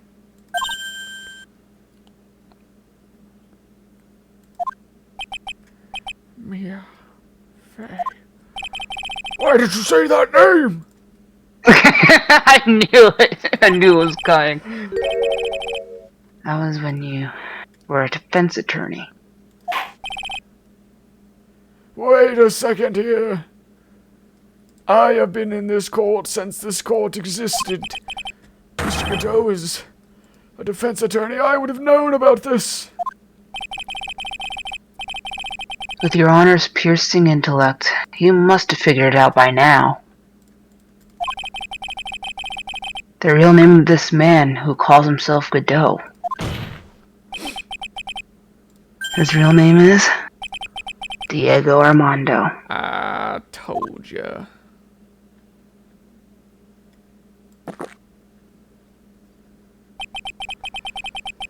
Last time someone called me by that name was over 6 years ago.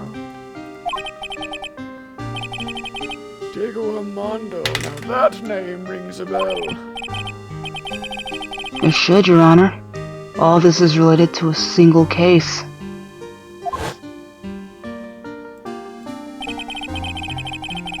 A case in which a convict named Terry Falls killed himself.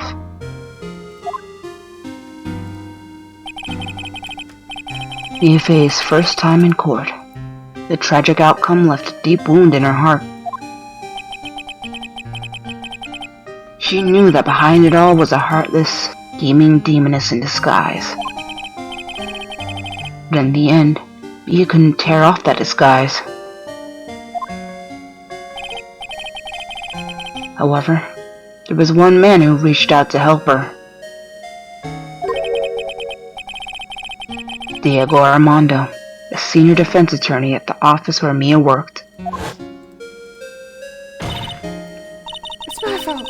It's all my fault if Mr. Falls killed himself. This is what that's my impression of my sister. Yeah, that wasn't very good. And you can't cry yet. Now you can cry because I got broken glass in your eyes. The only time a lawyer can cry is when it's all over.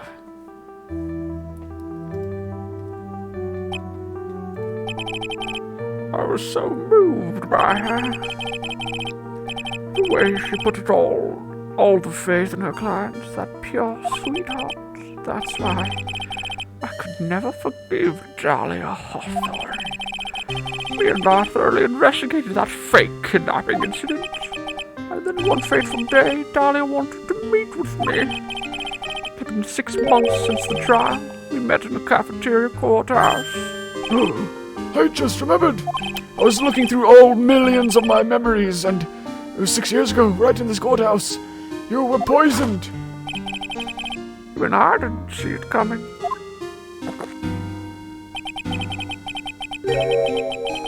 Dahlia Hawthorne slipped some poison into my coffee. The greatest of sins. Some newspapers at the time called it murder. But very little information about the case was released to the press. But you weren't dead at all.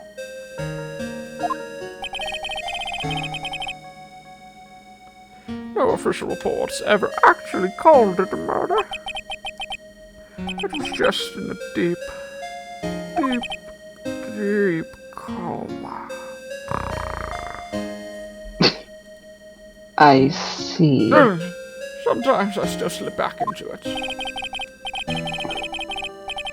My body shut down and my life became nothing but a long, deep sleep. And a woman's poison did a real number on my central nervous system. I lost my sight, and all my hair turned white due to the damage it caused. That's terrible. But also looks great for your aesthetic. Apparently, it was a miracle that I ever remained conscious, regained conscious. I have some issues still. 5 years have passed since I drank that poison brew. And every day I drink coffee, hoping that one day it'll be poisoned and finish the job. That is until the morning that I saw you, Phoenix. My eyes flew open from the smell of a doctor's cup of coffee.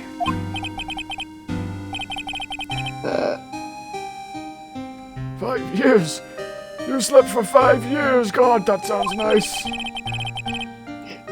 And the worst possible news was waiting for me. Mia Fey was dead. From the very moment I opened my eyes, I had already lost everything I thought that I had. The woman I loved had been murdered. And the woman I loathed had been sentenced to death. The woman you loathed.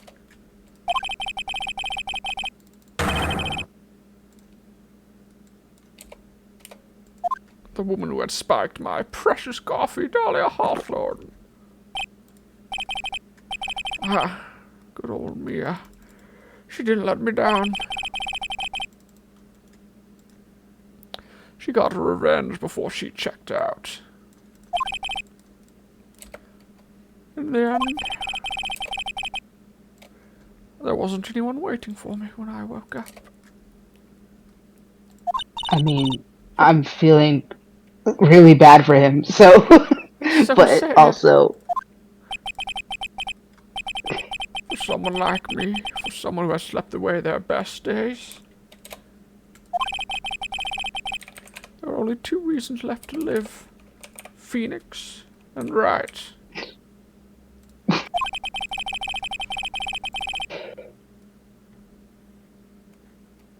And it was for those 2 reasons that I decided to become a prosecutor. I heard he has a thing for prosecutors. I'm gonna regret asking this, but what were your 2 real reasons to live?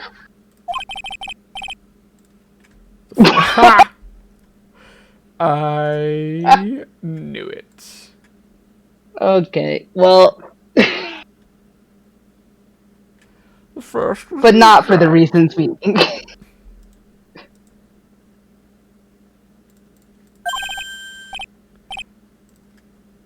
I'm still married. Nick, have you seriously not picked up on that yet?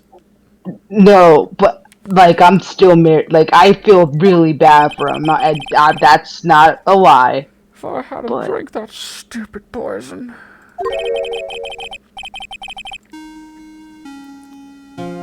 The affair would have never died, much less the way she did.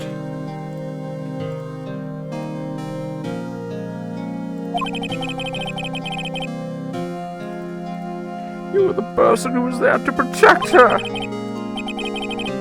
But you let her die. It was all your fault.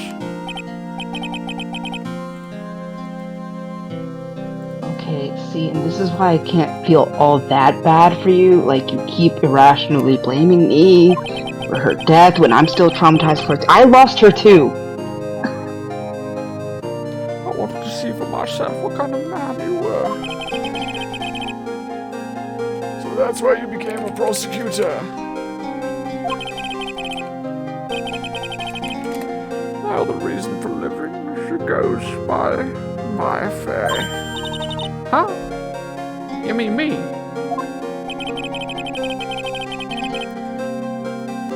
Well, the only way I could make up for the sin of not saving me. A year ago, when the Crane village incident was resolved, it was obvious that Morgan Fay was planning something. Whatever her evil plan was, I was determined to stop it. My role as prosecutor puts me in the perfect position to do something about her. That's how you overheard Pearl's visit with Morgan at the detention center. Darn tooting.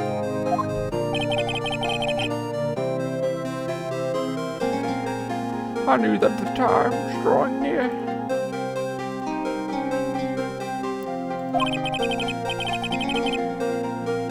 Since I knew the plan, I thought I could foil it. My goal was to outwit the plan. I thought that if I could do that, I could finally rest. I could keep that girl from being caught up in it. Okay, fine. You also could have taken it to the police, but that makes sense. Then again, I don't trust the police much either. I mean, look at Gumshoe. If Pearls had known that the actual purpose of the plan was to kill Maya, she never would have helped out, so you could have also told her that.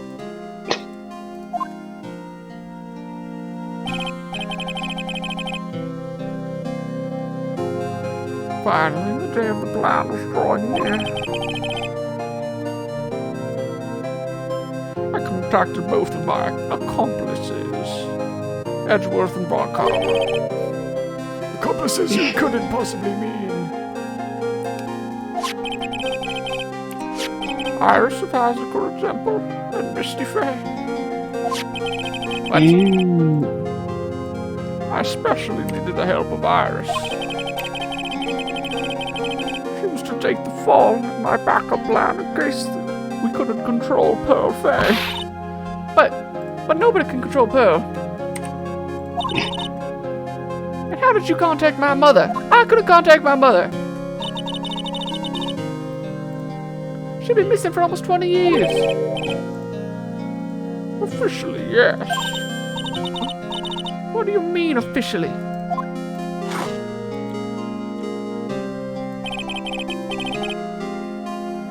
You've heard about it, haven't you? About the strong ties between the main family and the government? Oh, this is new.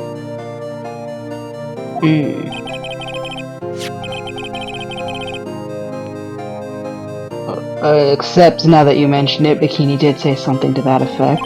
Not the government. I did not remember that. She said that the Master of Crane had great authority.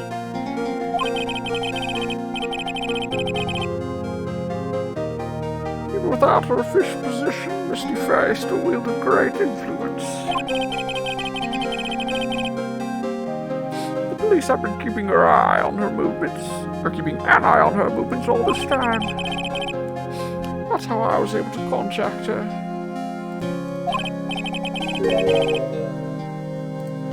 Again, because of my position as a prosecutor. Okay, but then Edgeworth should have been able to contact her too. Maybe he just didn't want to. Hmm? So my mother was cooperating with you? Don't ever forget. No matter how far away from you she was, she never stopped thinking about you. She was always... That's why I knew she would do anything to protect you. If you want to know how strong her resolve really was, look at her staff. Staff? The one with the sword? The day the plan was to be carried out arrived soon enough. We met at Hazakura Temple for the first time.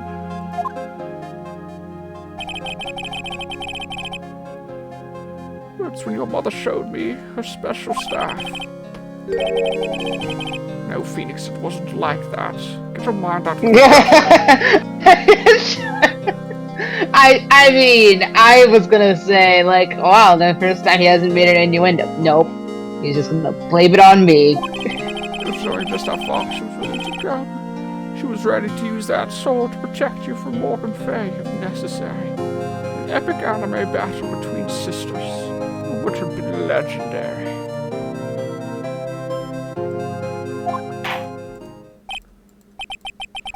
Yes, even if it meant paying the ultimate price.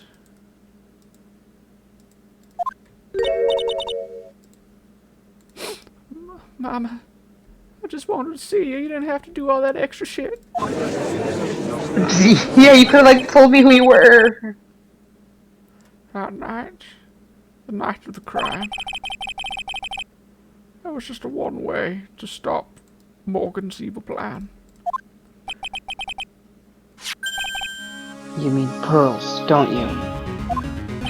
She was always the chosen demon child. We had to make sure she didn't channel Dolly Hawthorne. Can you imagine that demon inside of a demon? It would have been the apocalypse itself. Well, Pearl, what are you going to do tonight? I still don't remember who voiced you. Me. Oh, well, Aw, she didn't even bond with Pearlie because she wanted to bond with Pearlie. She did it for the mission. boo. If you can come I think I voiced her.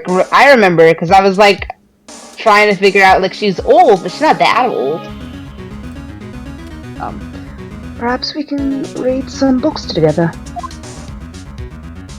She's suddenly British now. I don't know why. We thought we could better have playing a part in Morgan's plan if we pretended she was British.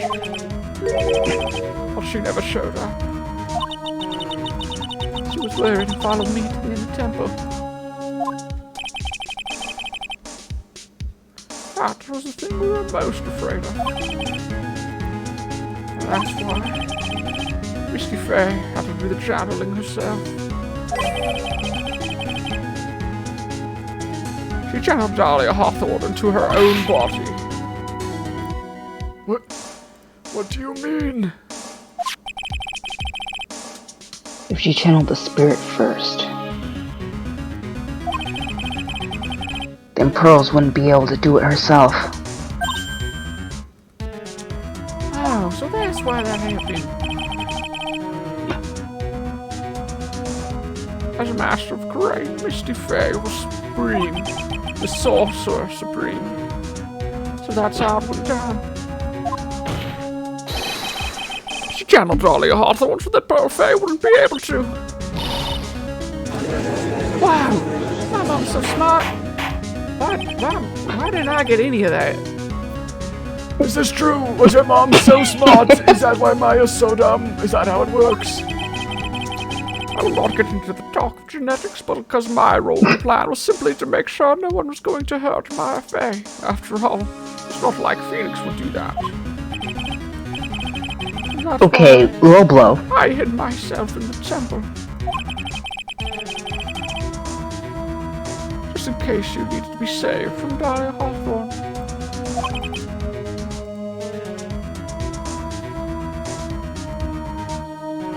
No, I hate to say it, but I owe you one. Anyway, that's all I'm going to admit to. Right.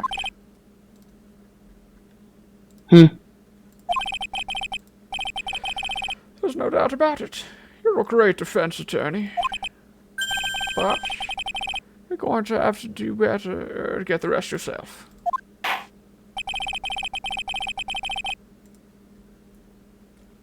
The background I leading mean, up to this I'm is- still reeling from the fact that he just called me a great defense attorney. I didn't think he would admit that at all. Well, I mean, the background leading up to this incident has been laid bare. I don't know if him trying to hide that from you would really accomplish much. There's just one question remaining, Mr. Wright. Who killed the victim? Save. There are only two possible suspects right now.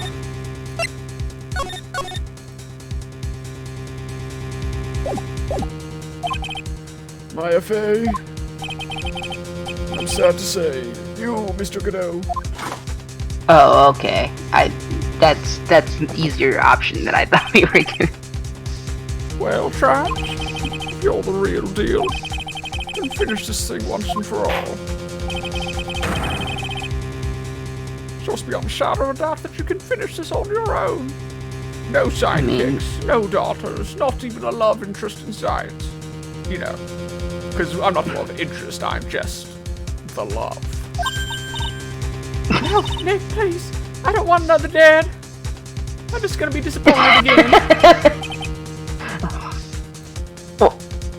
Okay, well, ouch.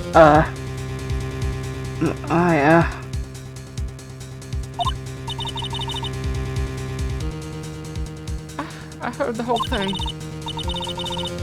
From my sister in the medical office. That's why I have to protect Mr. Godot.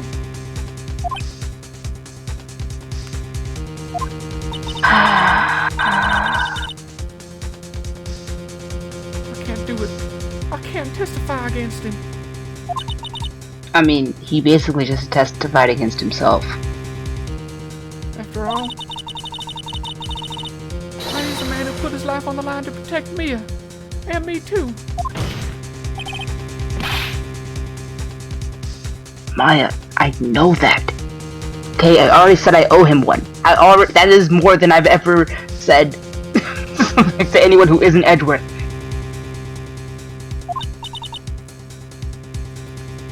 Nick, so he is gonna be my other dad.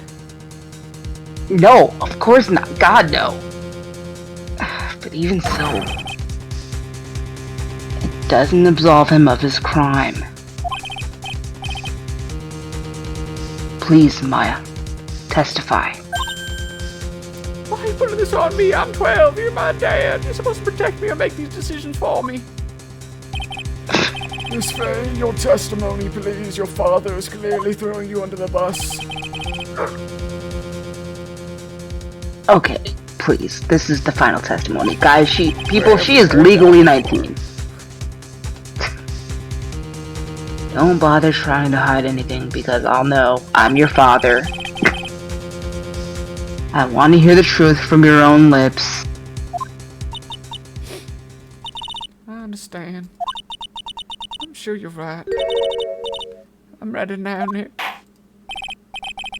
Time to add murder onto my court record. I mean, what else is gonna do? It's not like I was ever going to school anyway. Alright, long lady, tell us about the moments before you lost consciousness. What exactly happened at the time of the murder?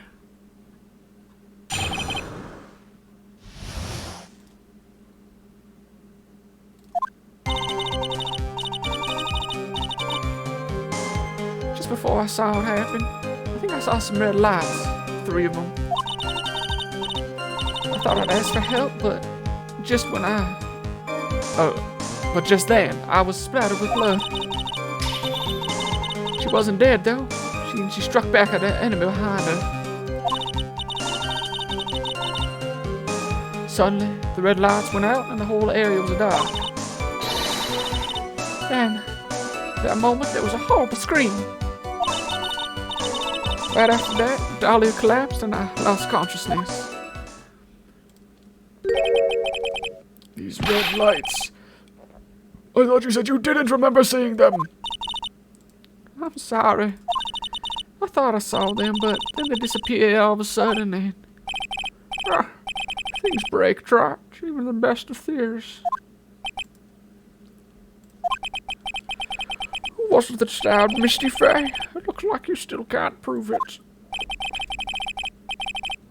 Maya's telling the truth this time. I know it. Because I asked her to, and she would 100% listen to me. Yes, but also I can tell when she's lying. The rest is up to me. Well then, Mr. Wright. Proceed with your final examination of the witness. And let us all end this once and for all. End this once and for all.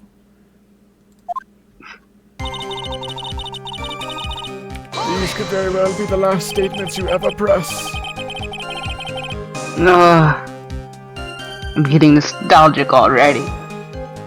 Lights shining in the dark? I don't think you could make a mistake about that.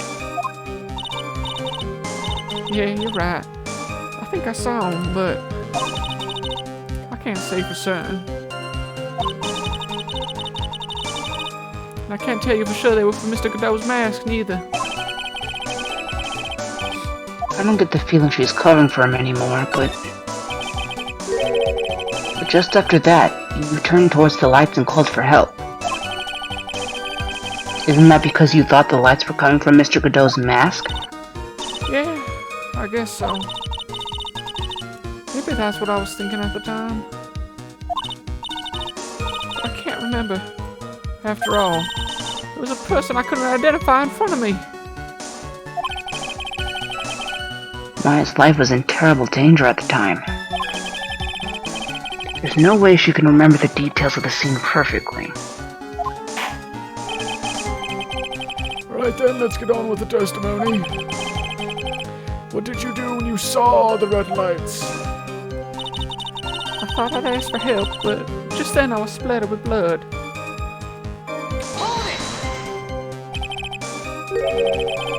That blood. Was it Dahlia Hawthorne's blood? I think so. Probably just at that moment. I heard a soft scream that seemed to be close by. It was a woman's voice. Are you sure it wasn't Phoenix? Who got him? One last time. So Wow, that was when okay. the killer stabbed the victim from behind with the murder weapon. Is that right? Without a doubt, Maya was in the middle of a really dangerous situation.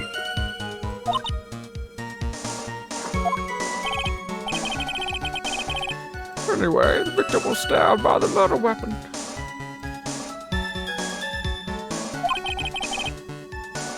What happened after that?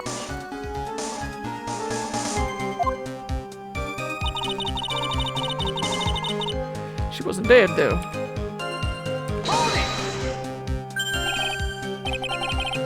Struck back. How do you know that?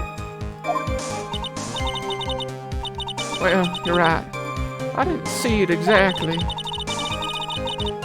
But I can tell you by the sounds of their breathing and movement. You know, Demon Slayer stuff. And got also it. the smell of blood. You know, Demon Slayer stuff. Demon Slayer stuff? Got it. You have witnessed more horror than any young lady should have ever two in one life. So then what did you do at that point? I couldn't move. I could just barely make it out of the shadows in the dark, but I had no idea what to do.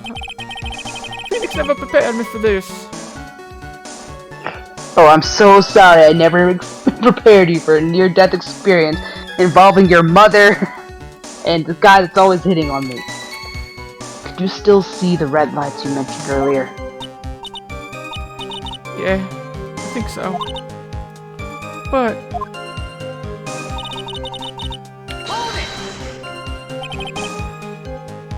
He went out. yeah, suddenly I couldn't see him at all. What could it mean? The red lights were coming from Godot's mask. And they went out right in the middle of a fight. Maybe the mask was damaged. Or maybe it was knocked off. Or maybe the batteries ran out. Right, Wright? Or maybe those little red pin looking lights were just stopped working. What could have really happened? Godot, just say what happened!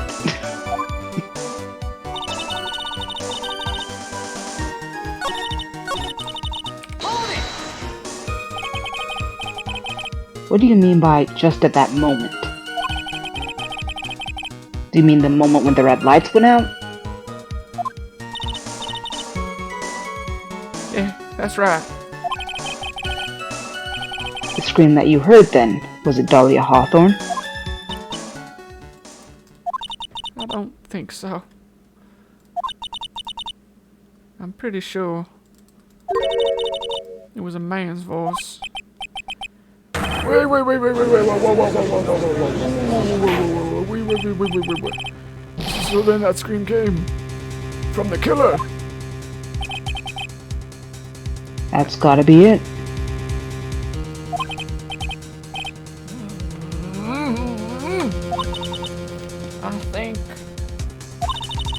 Dahlia Hawthorne must have taken the blade and attacked the killer with it.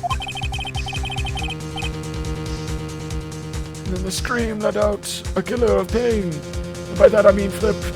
The killer let out a scream of pain. And after that, the killer stole the blade back and delivered the final blow, I guess. Or, in reverse, delivered the blade back into the final blow at the back. Well, Mr. Wright, we're both making perfectly clear sense. I mean, It all seems to make sense to me, after all.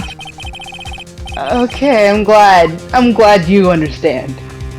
Sounds like a reasonable deduction, but I still kind of wonder. Okay, can save, so...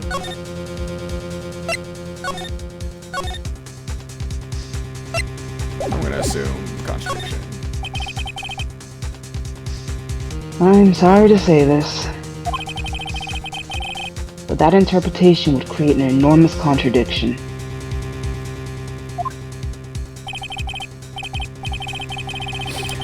That makes sense. After all, most of my deductions are certainly never correct. We're glad you realized it, Judge. It's some growth. Yes, this is the most self-aware he's ever been. Maybe it's because his whole arc has led him to this moment throughout the trilogy. Realizing I'm not as good at this job as I thought I was. Even after a million years. Remember the testimony she just gave, before the killer let out a scream. Maya said she had already been splattered by the victim's blood. In other words, the blade and the staff had already been plunged into the victim. Oh, is that right?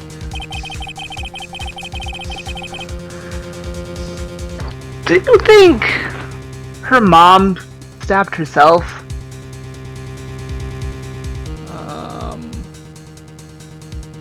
Why would she... Oh, I mean, if she was... I don't know. If she had channeled Dahlia and felt that Dahlia was, you know, trying to kill Maya, do you think that she wouldn't have had gotten rid of Dahlia necessarily? I guess maybe just to stop herself, but I feel like that wouldn't really solve the problem of Dahlia summoning into somebody else and attacking her. Maybe I'm thinking. Wait, did you ever watch Blue Exorcist, or at least like the first episode? I did not know. Oh, okay. Well, spoilers for the first episode then, I guess. But I'm honestly sure I've been spoiled on plenty more and just not realized it anyway. yeah, like the dad was possessed by the devil. Like he was a priest possessed by the devil. He'd been fighting his whole life, basically, like, because he was like the perfect host for the devil, and so he had been like, he had always kept his emotions perfectly under control until one slip up, and he got possessed, and then he killed himself. And it didn't kill the devil, but he had to be banished from his body. Right. So I'm thinking maybe she killed herself, and so that Talia would be ejected.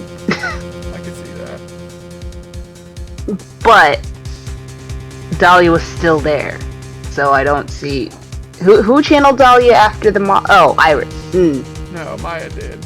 No, Maya did to protect herself.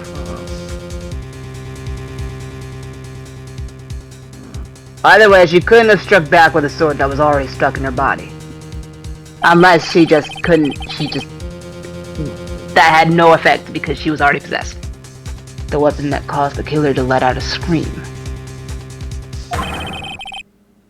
must have been something other than the staff.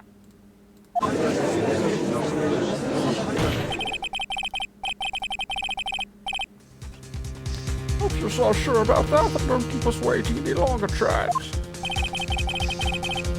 There's only one thing I can think of that could have been used as the weapon here.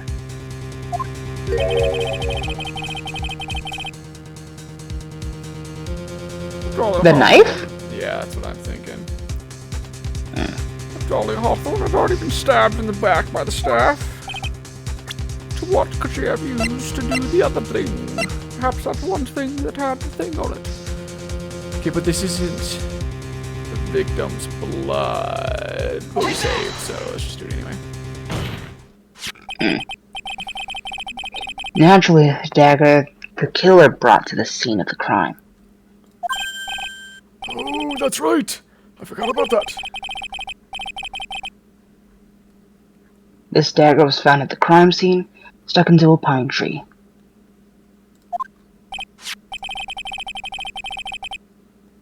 Yes, the detective found that this morning and brought it to me. Dahlia Hawthorne struck back at the killer with this. Oh, so it was Godot's blood. Probably. Maybe. Yeah, that is it. And she managed to wound him as well. Objection! Just because he let out a scream doesn't mean that he was wounded. It could have been an intimidation tactic. You know, I don't feel pain. I mean, he probably... It was it. I just... Well, we know the blood could have been on the victim. Godot, I never thought I'd say this. I literally in a million years. And Edric, don't get the wrong idea. But strip. Have you forgotten that the blood has already been tested? I don't forget. Since we learned it wasn't the victim's blood, it must be the killer's blood. The killer must have a wound somewhere on his body. So I repeat, strip. I always knew this day would come, Wright. In fact, this has all been a long con to get you to admit to seeing me naked. That's been the real play this whole time. Right. So you're saying the blood on this dagger belongs to the killer?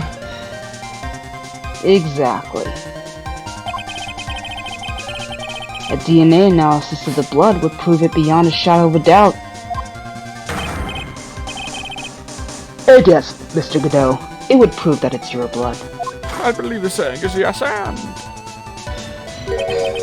Nice theory, Trash.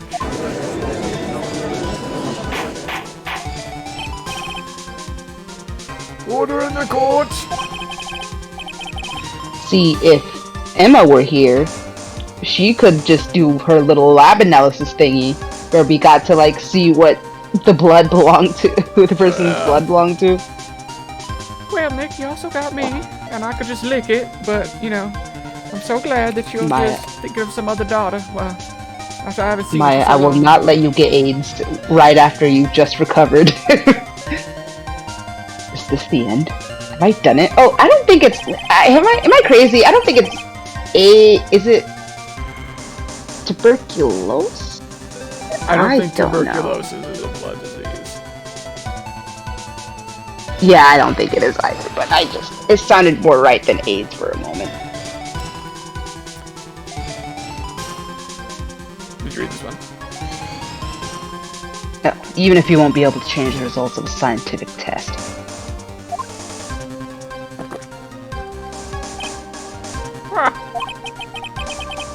Let me ask you something, Track. To say that it turned out I was the killer. I would still not go out with you.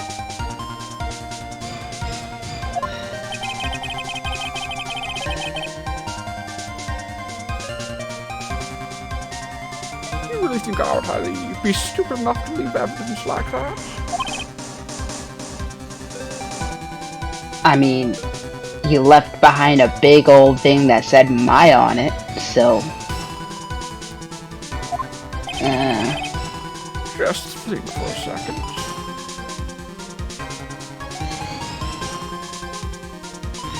Okay, thoughts.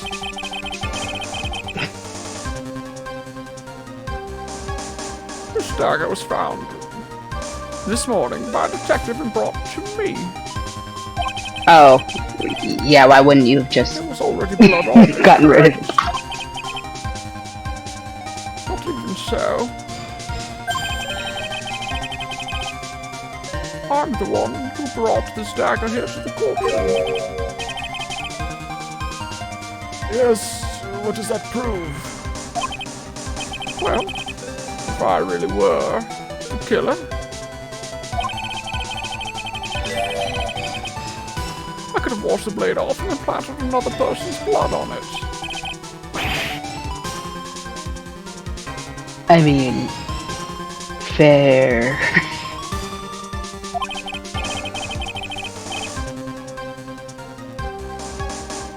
In any case, there's one thing I can guarantee. That blood doesn't belong to me. Not a chance. Then whose? In any event, it seems to establish that the killer was wounded. Wait a minute. What's the problem? I know I probably shouldn't be saying this, but there's a big contradiction in Nick's explanation. I'm suddenly very proud, but also worried. Exactly.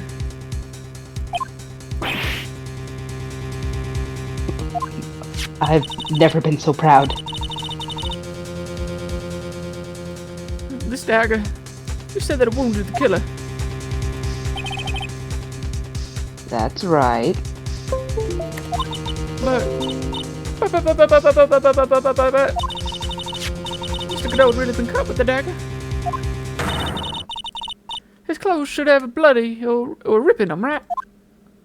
That's why I asked him to strip. Maya? I know this isn't something that you do, but other people tend to change their clothes. Maybe he just changed his clothes? That solved the contradiction pretty easily. And then watch as he sweats. What are you talking about? It's not that simple at all, Nick. Do you know how hard it is to change clothes? Remember back to the day of the murder. Everyone was on the Imhotep side. Everybody got trapped there. Oh my goodness, Nick! She's outsmarting you! She's right! Once the bridge was fixed, the police headed for the inner temple. Mr. Godot was already there waiting for them! Look at that cocky grin. And this was Maya's This line. is true. He never had a chance to change his clothes. Oh. Order in the court, what the witnesses is true.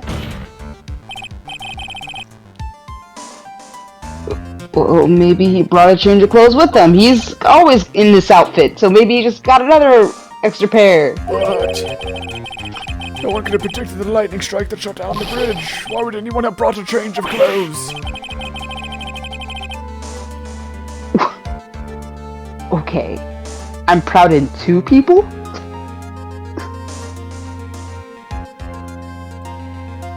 Did the judge take smart pills during the last recess? Well then, maybe the killer took off his clothes before he committed the murder. Okay, now we're out of reaching. That way he wouldn't get any blood on him. Phoenix, don't try to imagine me with rock-hard nipples on. Objection! That's impossible, Trite. It was cold.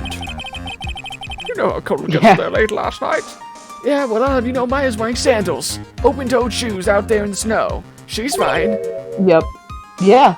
Maybe you're just on her level.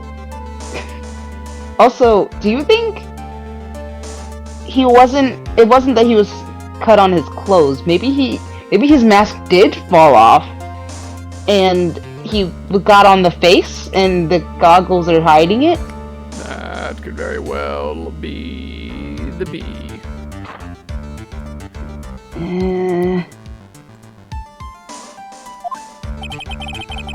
After a few minutes with no clothes on, you'd be frozen solid.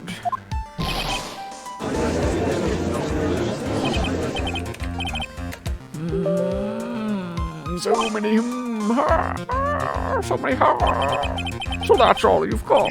I knew you weren't tough enough to finish this. You are nothing without the women at your side. As they say, behind every great male leader is a woman or something. Okay, you called me a great attorney like 2 seconds ago. Behind every great attorney is a woman who's doing all the work. Yeah, he's right about that, Nick. I am the CEO. Shut up, Maya. Right now, do me a favor here. she'd probably tell you to stop simping so hard and blaming me for her death.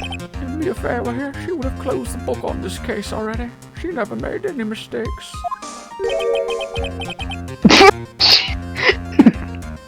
This guy clearly did not know Mia Fey. If Mia were here? So come on, try it. Can you do it or not? How about it, Mr. Wright? Can you finalize the accusation of Mr. Godo being Killer Godo? There's been 3 parts to this trial. There have been 3 parts. It's been so long. And it all comes down to this. Can you prove he's the killer? Have you got even one piece of evidence? The question isn't whether I can prove it or not. Fact is, I have to prove it. That's the only choice I have. I was taught that it's one of... I was taught that it's one of the rules of being a lawyer. They should have faded to him pointing. I feel like that would have been like the mimicking. That's fine. Yep. I'm gonna bring your magnificent vengeance to fruition, just as you want it. That's good. A fighter to the dread tracks. You will die within this courtroom. Since there's just one piece of evidence that can prove your point, why don't we go for the unlimited penalty? Instant death of your career, of your life, of your children. Are you willing to bet at all? Am I willing to bet my children's death on this? Dad? Are you trying to pressure me, Mr. Godot? Dad? Cause it doesn't matter to me. I'm not gonna take your... Well, what do you call it? Your bet? We're only children again. Or we're orphans, rather. Both of us. Once again. I'm not taking your bet. I've got the one piece of evidence I need. Give me a break. You've got nothing, Trent. So what do I do at a time like this? It's simple. I've gotta think outside the box and approach this from a different angle. It's not about the evidence, it's about the profile. Yup. Alright then, Mr. Wright. Show me what you've got. There's one thing I've demonstrated in the previous cross-examination. The killer was wounded. That was proven by the blood on the dagger. But we decided it was impossible for him to have had such a wound. If he had been cut by a dagger, there should have been a blood stain on his clothing. There's one place the killer could have hidden his wound. What did you say? Hidden?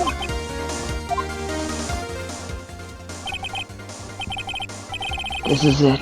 My last stand. I need to think about this from a different angle. I don't need to think about why there was no bloodstains on his clothing. I need to show how he hid the wound. It's the end of the line. The final stop. Let's hear what you've got. Where's this location where you say the killer hid his wound? The hood.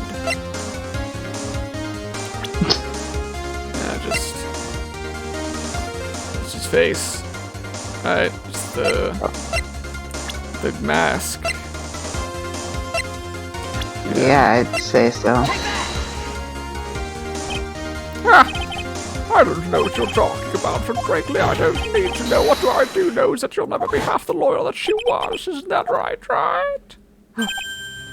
Oh. Oh God. Why do I hear boss music? If this game had an opening song, this would be when it was playing. What was that just now? You're even allowed to look into my inner monologue. This is my mind palace. You can't enter my mind palace. Mia? It can't be. You're breaking down the very reality of this game. You're living on through him. But he's barely a man. That's where you're wrong, Godot. He's a father. Preach. Even as we speak, you're still hiding the wound. I can't take back what I said earlier, because they're doing it. The game knows. They got me. How dare you doubt my childhood, I Gabe? know. Gabe. It's all computer. It's beneath your mask. During the fight, the red lights given off by the killer suddenly disappeared. Seconds later, the killer let out a scream. That's right. Your mask went flying off your face. Mr. Goodell, would you mind removing your mask? If you have a dagger wound under there somewhere, then I'd say this whole case is solved.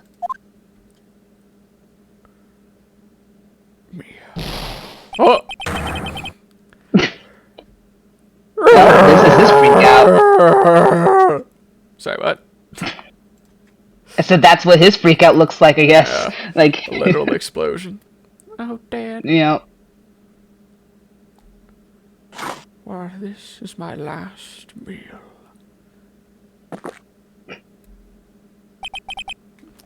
Just now, I saw her spirit in you. I never liked you. 6 years ago. I don't remember when this came up earlier, but it came up earlier where I said I don't like that trope, and now it's happening again. Was it from him then, too? No, it's from her. That's what it was. It's the same thing as from Dahlia. yeah. You helped the woman who put me to sleep by hiding her bottle of poison. I mean, that's a good reason to not like him, now that I think about it. And then while I was sleeping, you let me die. But you didn't care. You just kept living your pathetic, happy-go-lucky life. You clearly do not know my life. You even had the nerve to follow in her footsteps as a lawyer. I could never forgive you. That's what I thought. Mr. Godot, Phoenix actually has to deal with quite a lot of shit. I mean, I gave him shit too because he is really quite happy most of the time and he's got a big old harem that's constantly growing, but for the most part, he deals with a lot of backlash. But I was wrong about you. From some of those things that Maya said, but I knew it from the very beginning. The truth is, the only person I could never find it in my heart to forgive was myself. That's right, we're doing the entire trope. It was me. I hated you because I hated myself, and I made it seem like I loved you because I wanted to love myself. It's that whole thing. You've seen it 1,000,000 times. We have? I was the one who failed to protect Mia. Me and no one else. That's what Mia stands for. Me and no one else. Oh my gosh. I tried to avert my eyes from the truth, to escape from the harshness of reality. I just couldn't face Mia's death head on, so I ran. I hid behind a mask. I threw away my true name. Nobody cared who I was until I put this on. I couldn't even deal with being a defense attorney anymore, so I quit. But you saved Maya. That was my plan. Up until just now, anyway. What do you mean? If you're not gonna protect me, who is? Are you listening, Maya? If I had really wanted to save you, then there's one person I should have gone and talked to right away. And who would that be? Are you talking about Nick? He is my legal guardian and my dad, but I didn't do it. I tried to get the help of Iris and your mother instead of going straight to the man up top, the father. I closed my eyes to the most important man. Do you know why? The real reason. No? Why? I suppose I wasn't really interested in saving you at all. Huh? I think I was just trying to salvage what's left of my own broken soul. I was never cut out to be a father. I was just trying to make up for the fact that I couldn't save Mia. Nothing more. That's why I let you walk right into a situation that I knew was dangerous. Forgive me. Nick would have never done that. Save because I get the feeling they're about to ask us to present evidence about why you're wrong.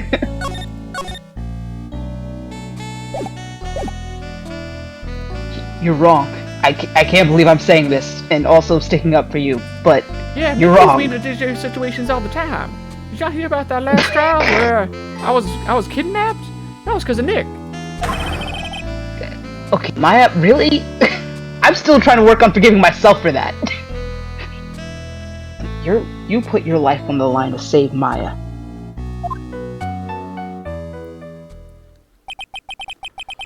Was it really for Maya's sake? Even I'm not really sure. What do you mean by that? That night, in the darkness that molded me, when I saw her silhouette, a part of me must have known the truth, that this was no glorious anime battle. The truth that it wasn't really a Dolly Hawthorne standing there in front of me. It wasn't UFO Table, it was Studio Dean. Oh no, that's the worst drop in quality. It could have been Misty Faye, or even that little girl, the demon child. But I still picked up the blade like I was dreaming. While Phoenix studied the parenting books, I studied the blade. So I'm not sure exactly what was going on in my mind at that point. Was I really motivated by pure desire to protect my Faye? Or was it something else? Something darker? Was it my hatred for a woman who had stolen everything from me 6 years earlier? Could it have simply been a desire for revenge? And now, I don't know anything anymore. I did learn something today, however. I finally realized that I was the arrogant one. I was just chasing an illusion, a fantasy. The stupid fantasy of defeating you in the courtroom. You were the one who made me realize my folly. I never ran away from Mia's death. You never ran away from Mia's death. Instead, you picked up where she left off, as a true defender of the people and the parental figure to Maya. Cute. In that one moment, I understood everything.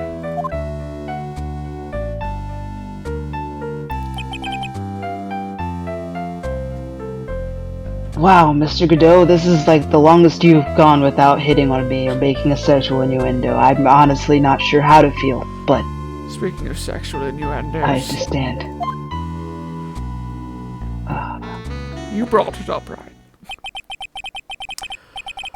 I think you already know this, but if you don't, I see in you her as Edgeworth sees in you his father. My name is Oh. Diego Armando. Mr. Armando, I believe in you. I know you were trying to save me.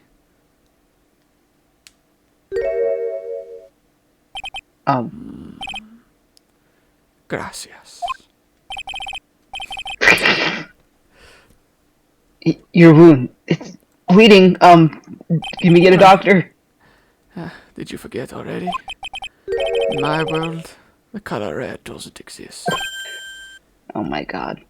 This is nothing more than Cuba room. I can't tell if that was a good, like a badass line or a dumb line. Ah, no. This isn't blood. These are my tears. Tears! Ever since I woke up from my coma, I think I've been waiting for this very moment. Mr. Armando, my tears are clear, but I'm crying with you. You do well to remember this, Maya. The only time a lawyer can cry is when it's all over. Wow, very good callback as well. Yeah, that was a good callback.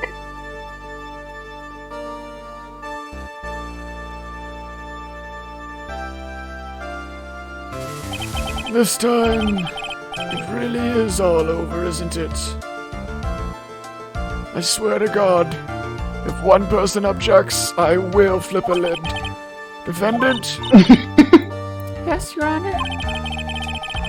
although you weren't directly involved in the murder, as the player said, last session you did something that was like jail time.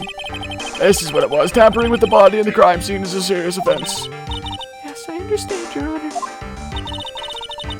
Mr. Armando explained that to me very carefully. I knew the risk, and I willingly cooperated anyway. Very well. Before I hand down my verdict, is there anything you'd like to say? Climate change is real. Objection!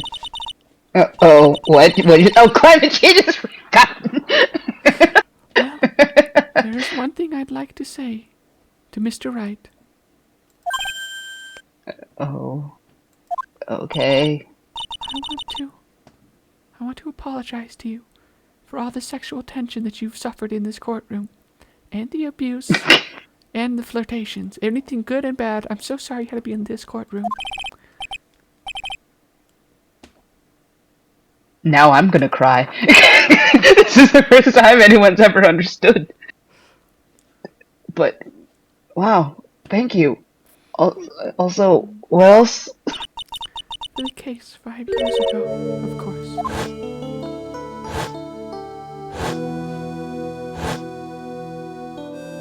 When you were confused about yourself. Oh, just remember that whole BS stuff about Phoenix being bi. As if. I mean, poisoned by your own lover, and you still thought you were straight?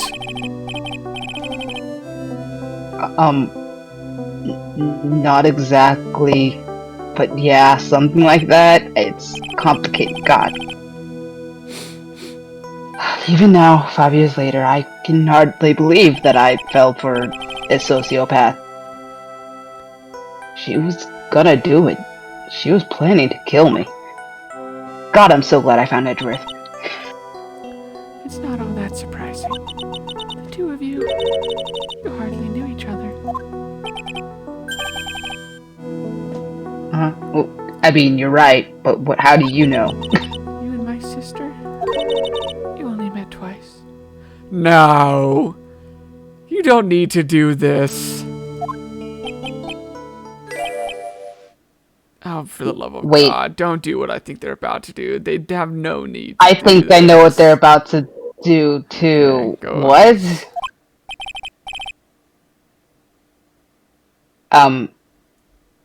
Nani? Why? The first time you met was on that fateful day. The day she poisoned Mr. Armando in the cafeteria of this very courthouse. The next time you met her was 8 months later. You met her again on the day she stole your cold medicine. And Doug You know- was killed. I'm actually okay with this. You want to know why? No. Because it was so. No, listen to me. So I'm not super okay with it, but it makes sense because all the way back then when we first met Dahlia through like Phoenix's eyes in that trial. She was like, he just kept following me around. Like, I didn't know why. Like, he just kept, I kept trying to get the thing back, and he wouldn't give it back. And I was like, this went on for 6 months. She kept trying to get the thing from him for 6 months, and he just didn't. He was just like, oh, haha, we're happily dating.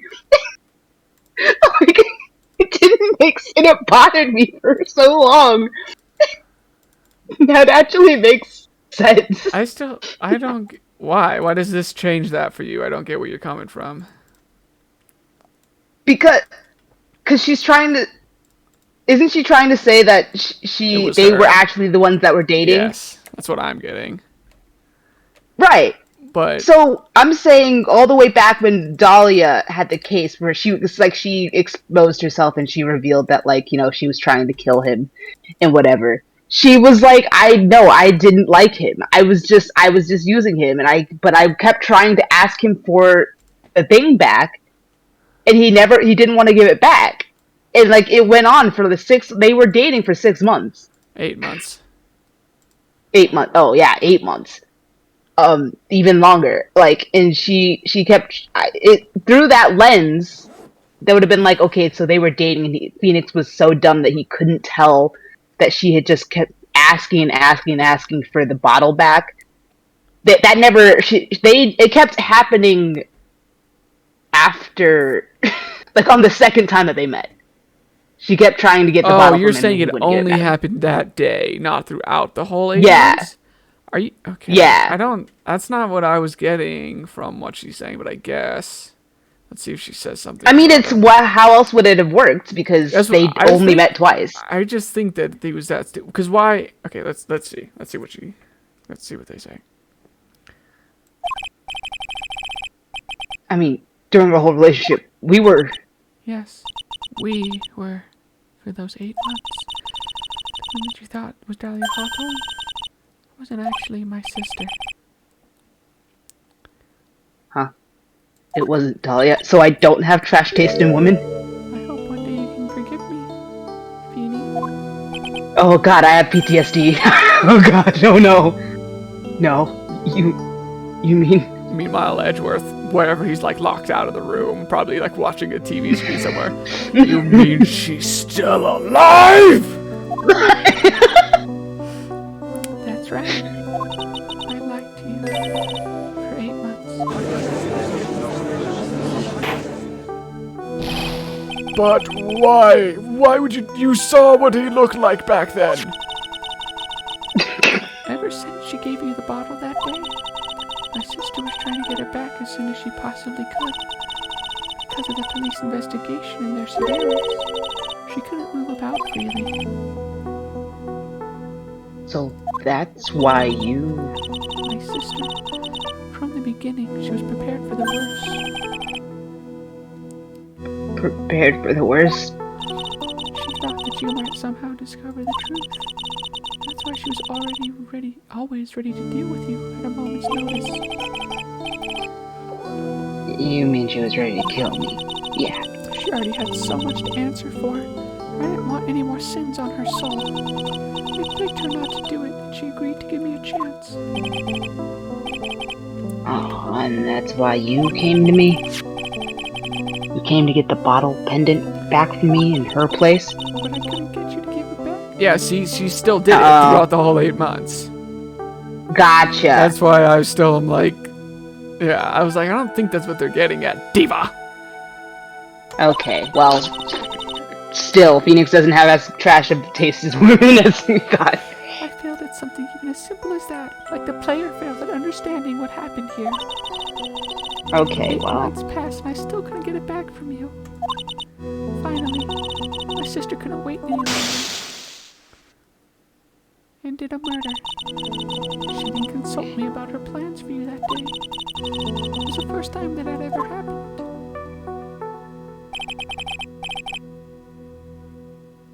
That was a bit strange, wasn't it?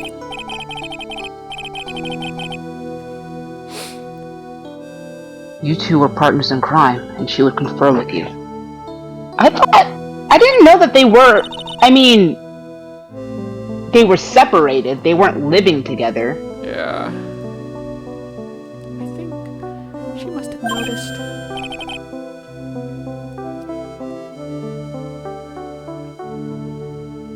Noticed what? I was just thinking of... Yep. My feelings for you. If I had found out she was planning to kill you, I would have done whatever was necessary to stop her. Again, Edgeworth outside. Yeah, well, so would I. Even if it meant her life or mine. Phoenix, I swear Wow. to God, if you say it's not too late. No, I wasn't gonna say that. I was just gonna say that I can't believe I had such good taste in women. She was a ride or die. After spending those 8 months by your side, my feelings towards you, they changed. Oh, Lord. Phoenix. Phoenix. Bailiff, get out of my way. Get out of my way, bailiff. I need to get into that I have courtroom. something to say to you too. Oh my God, Edgeworth does the like if anyone has Yes. something to say, why a reason why these Exactly. two shall not be wed. Yes, I am good with kids. You really are the person I always thought you were. I have great taste in women. Even after Dahlia Hawthorne was found guilty, I still believed in you. That's all that matters to me. Thank you. I guess they just did that to, like, fully redeem Iris as her own person, in a sense. Yeah. But I still feel like they didn't need to do whatever. It's fine. So, how many cups of darkness have I drank over the years? Even I don't know. I'll tell you, though, right now. This one here is the greatest cup I think I've ever had. Don't you think so, Phoenix Rat? Okay. What a bro moment. That's actually pretty cute. I'm not gonna lie. They couldn't ever have given Phoenix and Edward something like this. They gave it to him and Godot. Well, they've got shared trauma, so yeah, I think you're right. Edward thought Iris was the one he had to look out for. The purpose of this trial was to rule on the murder of the victim Elise Dioxnum. At some point, I expect you will be tried for your role as an accomplice in this case. I understand, Your Honor. Very well, on the charge of murder, I hereby find the defendant. Confetti. Court is now adjourned. There will be no confetti because there are other crimes that were happened and will be likely guilty for, but only for murder. What? But I'm sure we got confetti last time, like with Adrian Andrews. Huh. So I guess it's all over. Where's my husband? I get the feeling I might have, sharing that cup of coffee with Godot might have triggered something. He could just sense it on the wind. The way everything ended. Was justice really served? The man who risked his life to save Maya is being sent to prison by my own hand. Of course justice was served. Mia! Oh, I forgot you were still here. I'm proud of you, Phoenix. Your defense was truly brilliant. Positive reinforcement. But I couldn't save your boyfriend. I'm sorry about that. The man who cared so deeply for you. You're wrong, Phoenix. You did save Diego. You saved his soul. You saved him in the only way possible. You mean, with that verdict? Looks like you've still got a ways to go in understanding the spiritual side of our family. But I think one day you'll understand too. Phoenix, I want you to remember one thing. You're as good out there today as any defense attorney could ever hope to be. There's nothing more you can learn from me. Don't go. Why does this sound like goodbye? You've accomplished something I wasn't able to. I owe you a great deal. Thank you, Mr. Defense Attorney. Mia, I'm not. There's so much I wanted to. Don't worry, I'm sure we'll meet again. Someday, Phoenix.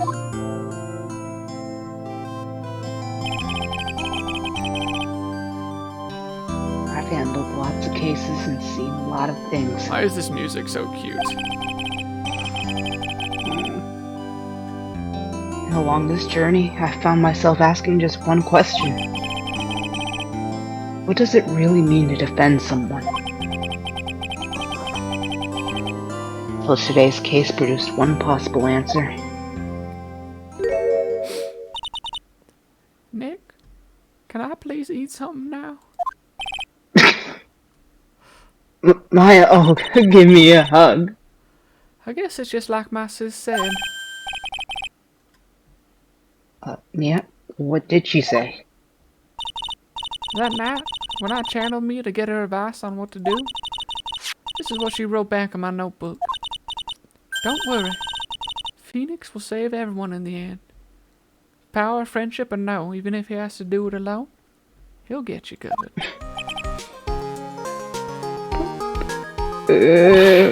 Come on, cut it out with that gloomy face. God, we're all trying to be positive and reinforcing of you for once, and you're still acting like a bitch. Can't you see?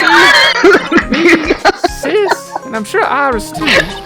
We owe you for everything you've done for us, Nick, so just take the goddamn compliment. Okay, fine, Jesus. I'm here having like a coming to Jesus moment and missing my mentor. Maya. How can you be so bright and chipper while calling me a bitch after all that's happened? Because I swear to God, if I can't see Francisca now, I'm actually gonna give this game a 1-star review on Steam. I mean, you were brutally attacked. You even saw your mother murdered, and you're still thinking This about is why I was her. so happy and chipping, Nick. Francisca, of course. Still as soft as always, Phoenix Wright. Yeah. Excellent work, Wright. I had complete faith in you, even toward the end when it looks like things were heading towards a confession. I had no qualms about what you would say to them back. Huh? Oh. Dad! When did you get back?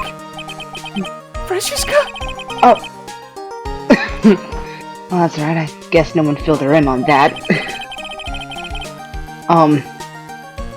Well, your father and Francisca have actually been helping me.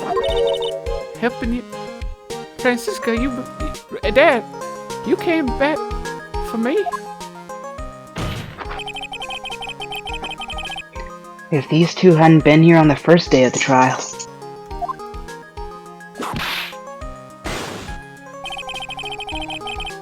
The defense wouldn't have gotten anywhere.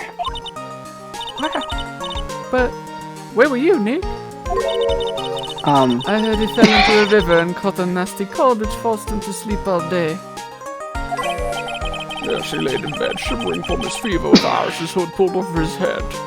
He said it was for warmth, and I made sure that the nurse never found him once sniffing it.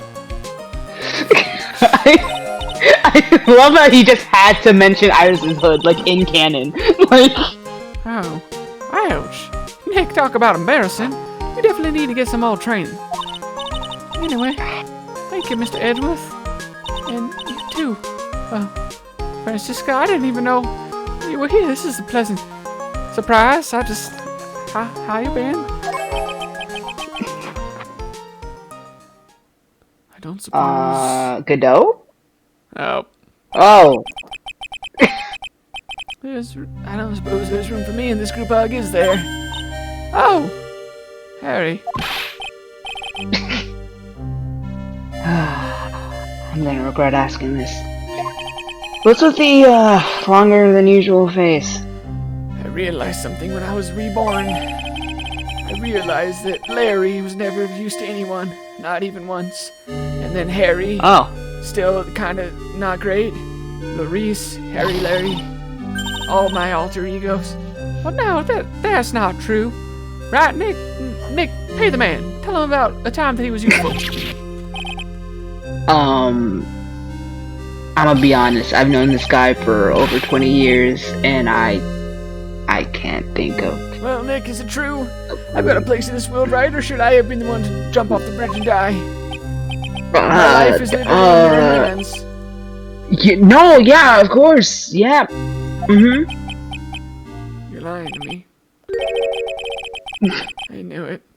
Everyone would be better off if I were gone for good. Oh, no. Oh, God save. they're gonna ask us to go. The evidence somewhere, I just know it. Oh yeah, those portraits you painted, they were really good. Isn't that right, Edgeworth? What? Me? Why are you passing the torch to me? I don't even know the man. What are you making that face at? Do you know me? Oh, well, yes, indeed, you. I certainly can't say that they lack resemblance. You really mean it? Really, you, Francie? Did I draw you well, too? Okay. My beauty can't possibly be captured by mere crayon. Yeah, her beauty can't possibly be captured by mere crayon. She lay like the charcoal and shit. Huh, Phoenix? Oh my god, she's like... I drew you in crayon though, Von Karma, so, I guess I should probably just crumple that up and toss it aside, huh? I never really learned how to write, so I'm not great with pencils yet. But I'm trying, I hadn't seen you for a while, and I was wondering, I drew your portrait in crayon. Edgeworth, why is this doing something for me? Oh, Francisca. You had never awakened into it till now, but that is what we call the Von Karma curse. Since we are the perfect people in our line of work, the top of our game, we are naturally attracted to those who are known as idiots. Morosexual. Oh no. I've heard about this. This is the moron sexuals, isn't it? Yes, all Von Karmas are cursed to live out this life. That's why you never met your mother. Damn. That's kind of a diss on your mom. Your mom was an idiot. Oh no. Oh no, this is my life. You'll get used to it. There are good things about it. Yeah, like how much food I can eat. You ever work in a case and you're trying to find out something and there are plates around? I'll just lick them and we'll be hot on the trail. Maya, please. You're coming on a little. Something for me. What is this curse? Oh, okay, never mind. Never mind. It's apparently working. You keep it up. Say psych right now, Edgeworth. No, it is unfortunately why you're also so attracted to Phoenix. He was, at the time, the most idiotic person in the room, but... Okay, Okay, nevertheless, I recognize the effort you put into it, and I suppose that can be worth something. Wow, she's growing already. She's improving even faster than you did, Edgeworth. So then you'll do it like you promised?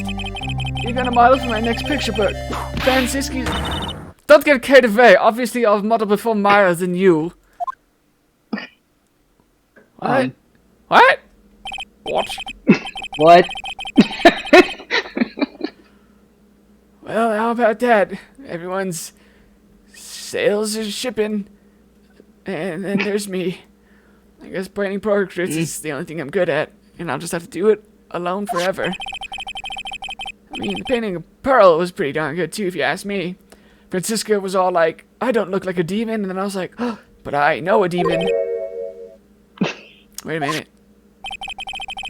Now that you mention it, I haven't seen the third daughter around. Oh, pearls. Oh, where could she have gone? Come on, we just got out of trial. Normally she would have made a beeline for Maya. Well, she was Mia for a hot minute. Oh. Oh, yeah. Before. Be right back. Oh. Hey, Pearly. Oh. Hey, Pearly. Right. You seem to be uncharacteristically puzzled. I suspect you are wondering about how Maya can be so cheerful despite all that has happened. Well, reading my mind as always. To be honest, it is one of the many things I'm suddenly confused about. Oh, Francisca. That's right, she lost her father fairly recently as well, huh? I think she understands how I think I understand how she feels. Maya is a much wiser person than she appears, and I think she realizes something. Now's exactly the time when she needs to be as strong as she can. What do you mean by now's exactly the time?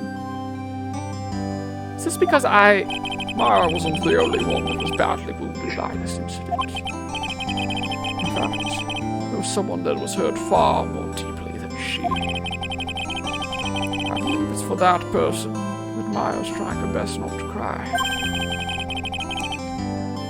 Someone who was hurt more deeply than Maya. I mean, I'm guessing Pearls.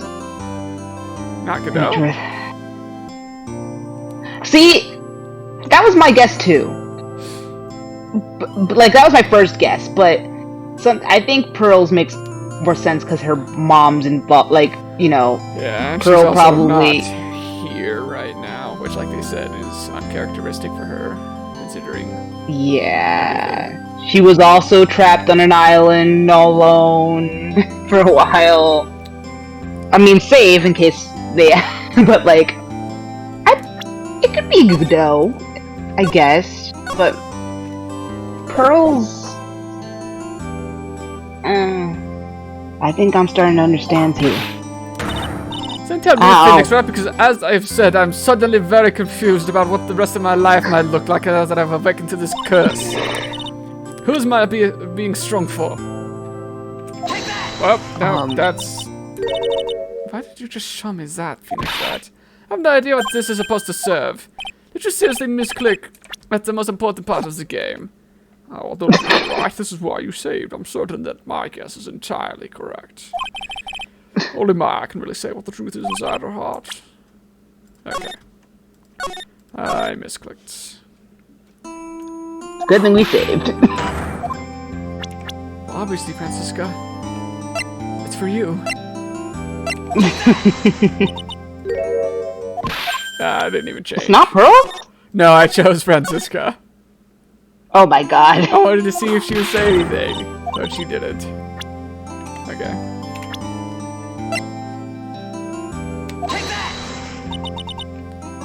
Perfect.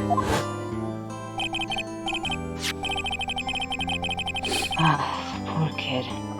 After all, the reason she worked so hard to follow the instructions was because she loved and believed in her mother, Morgan. For the good of the Fae clan. I'm sure she believed in every last word. She thought she was doing it for Maya. And that's why she was so happy. Ah, they're precious. Shows how truly devoted she is to Maya. Phoenix. So, Francisca... Phoenix. No. My daughters are just so beautiful. I know. Our They're great. daughters, but yes. Yeah. I suppose Our daughter. I need to earn that first, don't I? Well, you're making good progress so far. Also, Francisca, you definitely have some tough competition against Pearls, because like Pearls is not just gonna let you worm your way into her heart. I mean, you saw the way she reacted to you on the inner temple side. Yes, You'll have to learn to get her trust. I like a challenge. For some reason, the thought of earning my place is exciting me. This is not... why is our family cursed with this? Of all the people... Oh, Lord.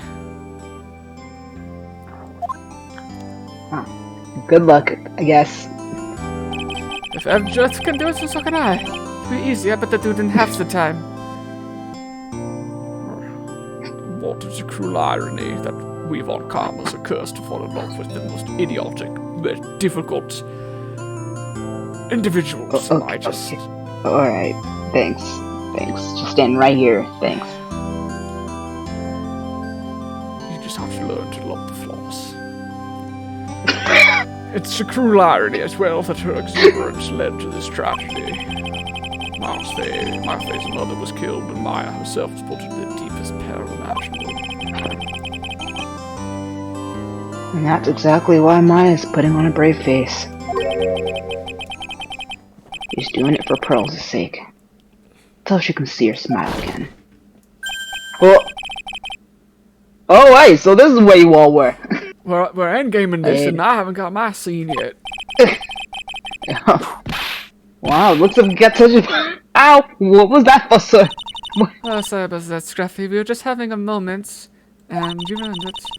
Her whip just seems to have a mind of its own. It was attacking a non-familial member. Foxy, you're really jumping the gun here. You can probably try and get things patched up faster than I did, but you haven't done it yet. Yeah, and the difference is Edward has been gay panicking for much longer. He's got more experience in that area. Anyway, what's up, Detective Gumshoe? Oh, you know this and that. Anyway, congrats on your win! Let's go out tonight, pal. Dinner's on me! So it's just sort of kind of gone down by a teeny-weeny bit, but it's alright. I made reservations at a first-class French restaurant. No, I've heard about this one as well. Absolutely not. No, yeah, I'm gonna have to pass. Oh, pretty good work, Scruffy. That whip was your reward. Detective Gumshoe? You said a first-class French restaurant, so you don't mean... Très bien, where else? Dude, you had the food yourself. I knew it, we're doomed. Even with your salary, even if we get a worker's discount from Maya being a maid there, I highly doubt you can afford it. I'm sorry, what? Worker discount. Maid Maya? Scruffy, lead us there immediately. Come on. Oh, okay, of course, he would still go for Maggie, of course. Come on, let's go, everyone. Can't keep Maggie waiting, pal. Hey, you! Crybaby, you invited too! Literally every ship. Even Gumshoe's ship is sailing and I'm just here alone. Pearl is not even here for me. There. You got Edward Cry Phoenix, into your pasta! You got Francisca and Maya. You got Gumshoe and Maggie. And it's just me. And not even Pearls is here to be Hey. Oh, just forget about me. Pearl and I will be at the loser shack eating potatoes whenever we find her. You know, Maya's taking an awfully long time to get back. Oh god, did she get kidnapped again? I am absolutely expecting... Mr. Nick, you have to come quick. It's Maya. She's been accused no. of murder. Oh no. She's still out looking for pearls. Oh, Maya, what's wrong? Nick, you have to promise you're not gonna get mad. Oh, Nick, what do I do? Pearly, I can't find her anywhere. Huh? I'll bet she just went back home. That's all. I thought so too, so I called the village. But it's a 6-day walk from here. She can't make it in time. And even if she used a heliporter, nobody's heard from her. This has never happened before. As I figured, she has been badly hurt by this incident. She feels responsible for the tragedy that has befallen you, Maya. But none of this was her fault. What should I do? Detective Gumshoe, put it out an APB for my daughter. You know the drill. Yep, what is it, pal? You guys go on ahead. But what about you? Maya and I we'll join you guys once we find pearls. Dad, Don't worry about us, Detective Gumshoe, Edgeworth. We may be a little late, but we'll definitely be there. We have a lot of celebrating to do tonight, and I wouldn't miss it for the world. Yeah, but you're the... Phoenix, right? I'll make sure they go on ahead, but obviously I will be staying behind to help you find Pearl because you won't be able to do it. Ah. I mean, if you're staying, then Edgeworth better stay. Like, I was just trying not to, ruin the mood. And also, Edgeworth rarely goes out with friends, so I wouldn't want to get in the way of bad. Francisco, if you think about it this way, you could be surprised when Wire comes out in a maid outfit at the restaurant instead of trying to draw it out before then. They'll be going on the head. Don't keep us waiting, right? We won't. But where should we look? I mean, where could Polly have gone? Let's go, Maya. There's only one place I can think of that Pearls might have gone to. Is it back to hell? The incinerator. Oh my god, to the incinerator. Hazako Temple? The Pearls? I bet this is a very important place. After all, that's where this whole incident started. Oh, what's this? You're not back again so soon. We really are endgame in this. Everybody's gonna show up. Everybody is here. Sister Bikini? I thought we'd be eating mashed potatoes alone tonight. So she's here? Pearl is here? Aye, she's in the entertaining hall. Why don't you go hurry along and go see her? Okay. We're finally gonna see what's inside here. Oh, Pearl is not here. Maya, the hanging scroll! Oh, she cleaned it up. Mama! Someone cleaned it out. It's gotta be Pearls. Oh! Mystic Maya! Pearly! Why? Why did you just leave like that? Mystic Maya! Mystic Maya!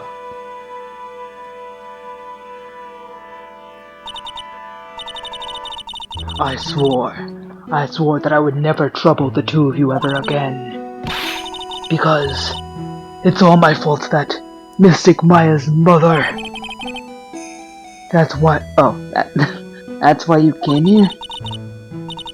It's the least I could do, to pray for your happiness. You don't have to do that, Pearly. It wasn't your fault. You didn't do anything wrong, and I'm already plenty happy. I mean, of course I'm sad that my mother's gone, but how do I say this? Even with that, I'm still happy. You don't have to lie just to make me feel better. No, really. It's true. The only reason I'm still here at all is thanks to everyone who was there for me. My sis, my mother, Mr. Armando, Nick, and Edgeworth, Francisca, Gumshoe, Harry, Larry, Laurice, Butts, the other Mystics, and you. If even one of you weren't there, I'm sure I wouldn't still be alive right now. That's why I have to be strong. For all the people that were there for me when I needed them. That's all I can really do. Mystic Maya. I'm impressed. You truly are the daughter of Mystic Misty. And look at you, grown up. Sister Bikini. Your mother, Mystic Misty. She was a strong woman indeed. I want to tell you what she said to me that night.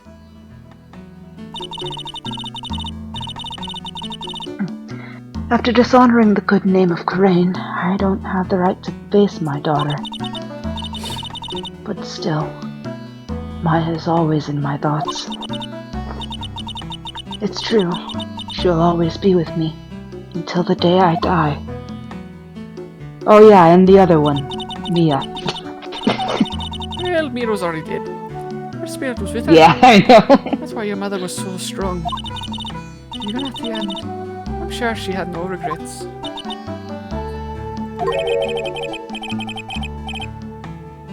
She'll always be with me until the day I die, huh? There's a rule or something all masters are to follow, isn't there? Never take the charm off until the day you die. That's the master's talisman. The thing that Misty kept by her heart and would never take off. It wasn't the container that was important. Rather, it was the contents. Hi, Booch. What the? Bats! Oh no. I don't know if I'm A ready for this. photo.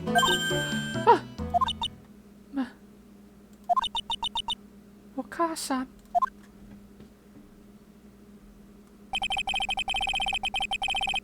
It's only natural for living creatures to fight to protect their own lives. What makes us human is that we fight for others. Like Demon Slayer. Who do you fight for? How hard must you fight? That's the true measure of what human life is worth. We defense attorneys are warriors who are constantly challenged by that question. Oh my He god. broke it before Pearl ever did. That makes no. so much sense. Is it Maya that broke it and he was trying to fix it? I guess that one probably more than, yeah. Yeah, Maya broke it and he was trying to cover it up for her. Oh, that's so good. That's so cute. Oh, Little it's so Mia, good. So cute, little Maya, so cute. They're so cute. Even when the battle is over and the bonds that connect us are severed, we always return, time and time again. Mia, Maya, Pearls, Mr. Armando, and Maya's mother, too. I learned that from all of them. She's so cute, little bros. So cute. Oh, shall we get going? Everyone is waiting. Ah, this is a day to remember. A day when a lot of things were finally put to rest. I think we should celebrate what we've overcome today. But I still can't. Oh, go on, sweetie. You can come back for training anytime. Okay. Alright. I'm gonna make a brand new start, too. Sister Bikini, I'll be back from all training, I promise. I know, and I won't go easy on you just because you're the future master. I'll make sure to prepare reservations for 3 for you when you come back. 3? Alright, we're gonna have a great feast today, Pearly. You know why? Because training is a battle of endurance. Okay, Mystic Maya. I'll eat lots and lots of food tonight. You know, there's one thing I don't get, and probably don't want to, but, What is it, Nick? reservations for training is fine and all, but why for 3? Oh, come on, what do you think, Dad? I'm still not old enough to attend this by myself. I'm only 12. You're one of us. Next time you can train right alongside. It's about time you awaken to your spiritual side. I'm sorry, what? I'll be waiting for you. Sister Bikini will take special care of you. Ara ara. I'm It'll be great, married. Nick. We're gonna do the special course, naturally. First it'll be the 3 of us, and then it'll be the 6 of us. What? I'm still married. What? I don't wanna. That's great. That's a great idea, after all, Mr. Nick. You'd do anything for Edgeworth, wouldn't you? Even walk on hot coals, right? Oh, Diva, you're not clever. You're not sneaky. Switching that out. You said the 6 of us, so We'll have a nice I big assumed meal Edgeworth before we was come one. next time, right? Right, Dad? you know, I was wondering if I can say just one little thing. Sure, of course you can. Oh, I love this part. I can't wait to hear it. Oh, I'm getting goosebumps too. Is he gonna propose to his own daughter? Oh, this is the forbidden kind of love. Well then, here goes nothing. Oh. Oh, did you really not see it coming? I didn't see it coming, no. There you go. Probably have to work extra hard now. Master Crane and the CEO of Rhine Cola offices. I gotta be a good big sister to Pearly and Nick too. Well, as long as I'm not locked up or captured or something like that. Oh my I god. give it a week.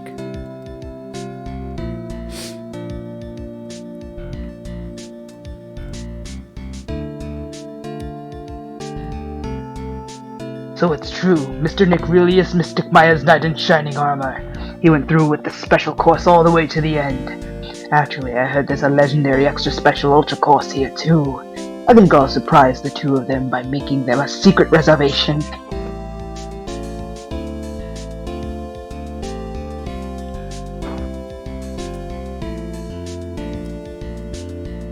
Right back to the tan. Ooh! Now he brought me a Oh. brand new cord and as a present. I feel 10 years younger. I'll never take it off. Yes, but somehow you just don't seem the same. I guess that dirty, shabby old overcoat is just more detective-like, monsieur. Don't worry about it. I will at Castiel. In the name of love, a man will soil himself silly.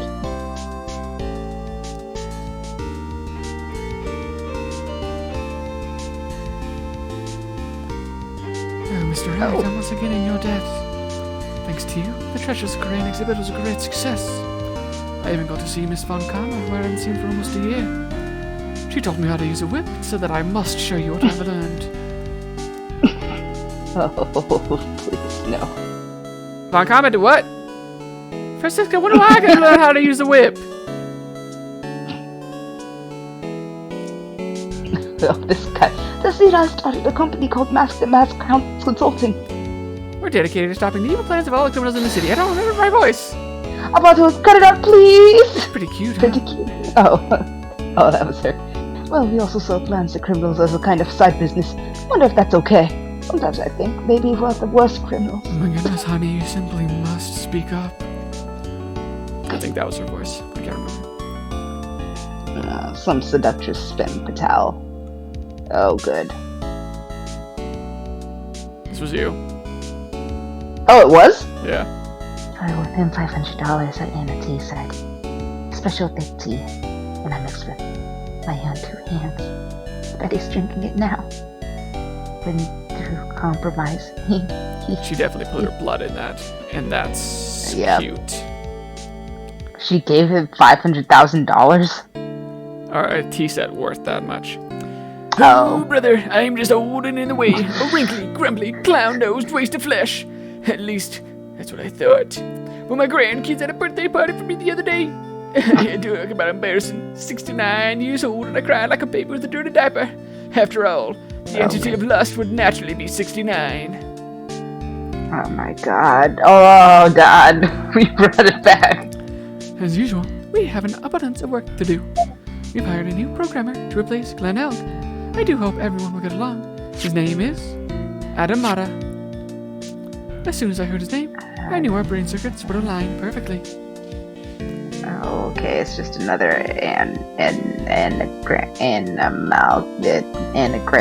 pentagram, something.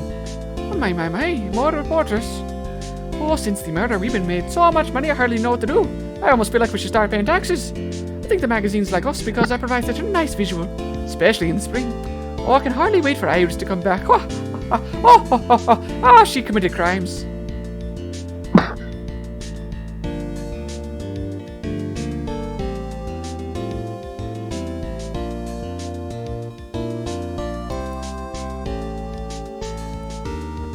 You've turned into such a respectable man, Beanie. It was so sweet of you and everyone else to come visit me here the other day. Of course, I was happy that you constantly had your eyes on me, but I felt kind of bad when the little one slapped you so hard you got your nose bleed. And then Mr. Edgeworth followed up with a right cross, and it was just a beatdown from there. I don't know if we've ever gotten Roman cast. Judd. I've never shown the cast. I don't think we before. ever had either. Ah, this is nice. Of course, they're side by side. On the defense side of the prosecutors. I wonder if they're gonna switch.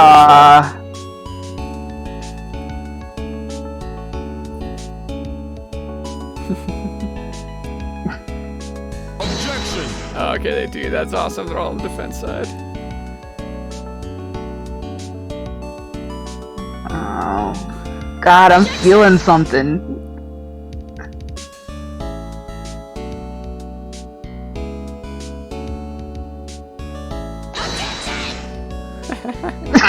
God, even him. David Crislip. Way to go. Oh. Your favorite. Oh, wow. What's this? I'm back from a long time vacation and no one is here to greet me. Oh, I guess I'm on my little whipsass buddy. Quinn now got no one.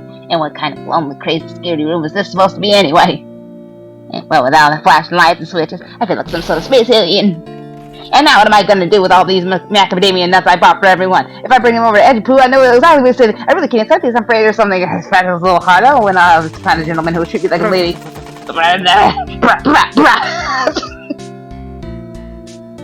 Which is looking at me funny. What, you don't like that I went I finally found something I love to do. Franzie's Whippity Whip Trip. It's gonna turn the art world on its head. I should have realized it sooner. Self-centered, lazy, antisocial. I'm an artist. A really good portrait artist. I'm not a loser after all, guys. Wow.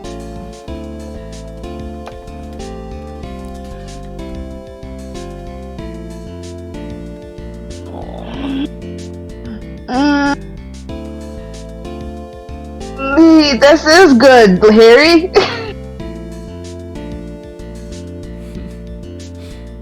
Oh, this is supposed to be his. That actually is really cute. Yeah.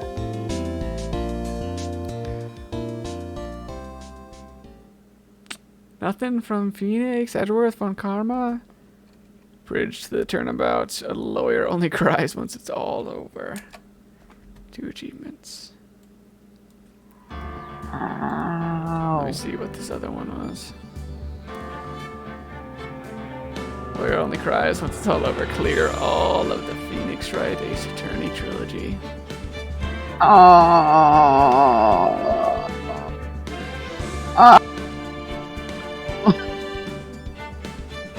Thanks for playing this with me, Gabe. I really fucking hate that I felt not great as we finished it, but Oh. that was, even so, like towards the end I started to feel better. But what a cute game, man. Honestly. Really funny moments, really just stupid stuff a lot of the time, but it really wound up being cute with that finale. Really heartwarming. Mm-hmm. Sorry that I ruined so much of it for you. But I'm glad you even decided to give it a chance. oh yeah. It means a lot. I'm glad it kind of sort of held up to my expectations from what I could remember, but then again there was just so much I didn't remember, so it's like basically a blind playthrough. I don't know, that was I mean I can totally see why it's so popular. It's just got plenty of gags, there's lots of stuff to love, like a cool cast, a good protagonist, good, like genuinely kind of good twists and stuff sometimes, and good heartfelt moments and everything. I don't know, yeah, it's good. I can see why you liked it and why it's so popular, and it was fun to play through. I wish I could have ended it on a physically stronger note, but what can you do? Not everything I wanted got like the full degree of focus that I would have wanted, but it's fine. They still managed to pull off more than I would have expected them to, so. That's true. They did have quite a bit to live up to. Yeah, with how much stuff they were kind of introducing and wrapping up towards the end, I was like, there's no way. But they did, if nothing else, they accomplished like the bare minimum and then some still, so. Right. I don't know. Well, I don't remember the order. Not that we have to play them, but I don't remember. There's so many other games after the trilogy. I don't remember what exactly. And then I know that the Great Ace Attorney is a thing too. So I don't know. If you want to, at some point, we can look into those. But other than that, I'm just satisfied to finish the trilogy. Same. Maybe down the line, but for now, I definitely am satisfied with just finishing these main three. It's only one of those things where it's going to be hard to go from this to not having the main cast. And I'm sure the spin-offs and stuff still do and everything, but it's just... I'm good to sit with this for a while, I think. Before immediately starting it up and seeing what the other spin-offs might do with the IP and all that. Giving it a special place in my heart. Like, I mean, I know that the Great Ace Attorney is on Switch, so, who knows, maybe that'll be a thing I get, but, is it also a PC? If it's on Switch, it's probably also on PC or something, sure but... It is, yeah. I'm pretty sure I've seen it on Steam. Nevertheless, who knows if I'll ever get to it. Platforms, Nintendo Switch, PlayStation 4, Microsoft Windows, yeah. So the PS4 But I don't have Microsoft Windows. Oh, you have a Apple, huh? I always forget that. Yeah. Okay, I could get it. Yeah, it's on Good for you. I mean, you could get it on your Switch. Okay. But... Yeah, that's true. Oh yeah, you don't have a Switch. Why do I keep forgetting that you don't have a Switch sometimes? Like every now and then I remember, and then I just remembered. Rachel has the one that we had at home, and they're impossible to buy now, like PlayStation 5s. Yeah. That's true. You should just steal Rachel's Switch. That's obviously the smartest option. It's better to leave it there because then we have it when we go and visit home and stuff, and it's fun to play there. And I'm fine. I get enough entertainment out of my computer and PlayStation. I'll eventually buy another one, I'm sure, or find one somewhere. I don't know. Anyway. Sorry, stretching. Yeah, well, I don't have too much to say, or maybe I'm just, again, struggling mentally and physically to think of stuff. But yeah, it was fun. I enjoyed it. I am sure that we'll have many recurring gags and fan arts and stuff that we will send to each other now. And honestly, I'm just glad that I can watch bloopers and memes and stuff and not worry about spoilers anymore. Same, actually. That is a thing that I look forward to. I'm like immediately gonna be watching the dub outtakes and shit like that. Actually, same. I know what I'm gonna be doing on YouTube now. Yeah. Anyway, you have work tomorrow now. I do. So, I guess we're just going to call it there.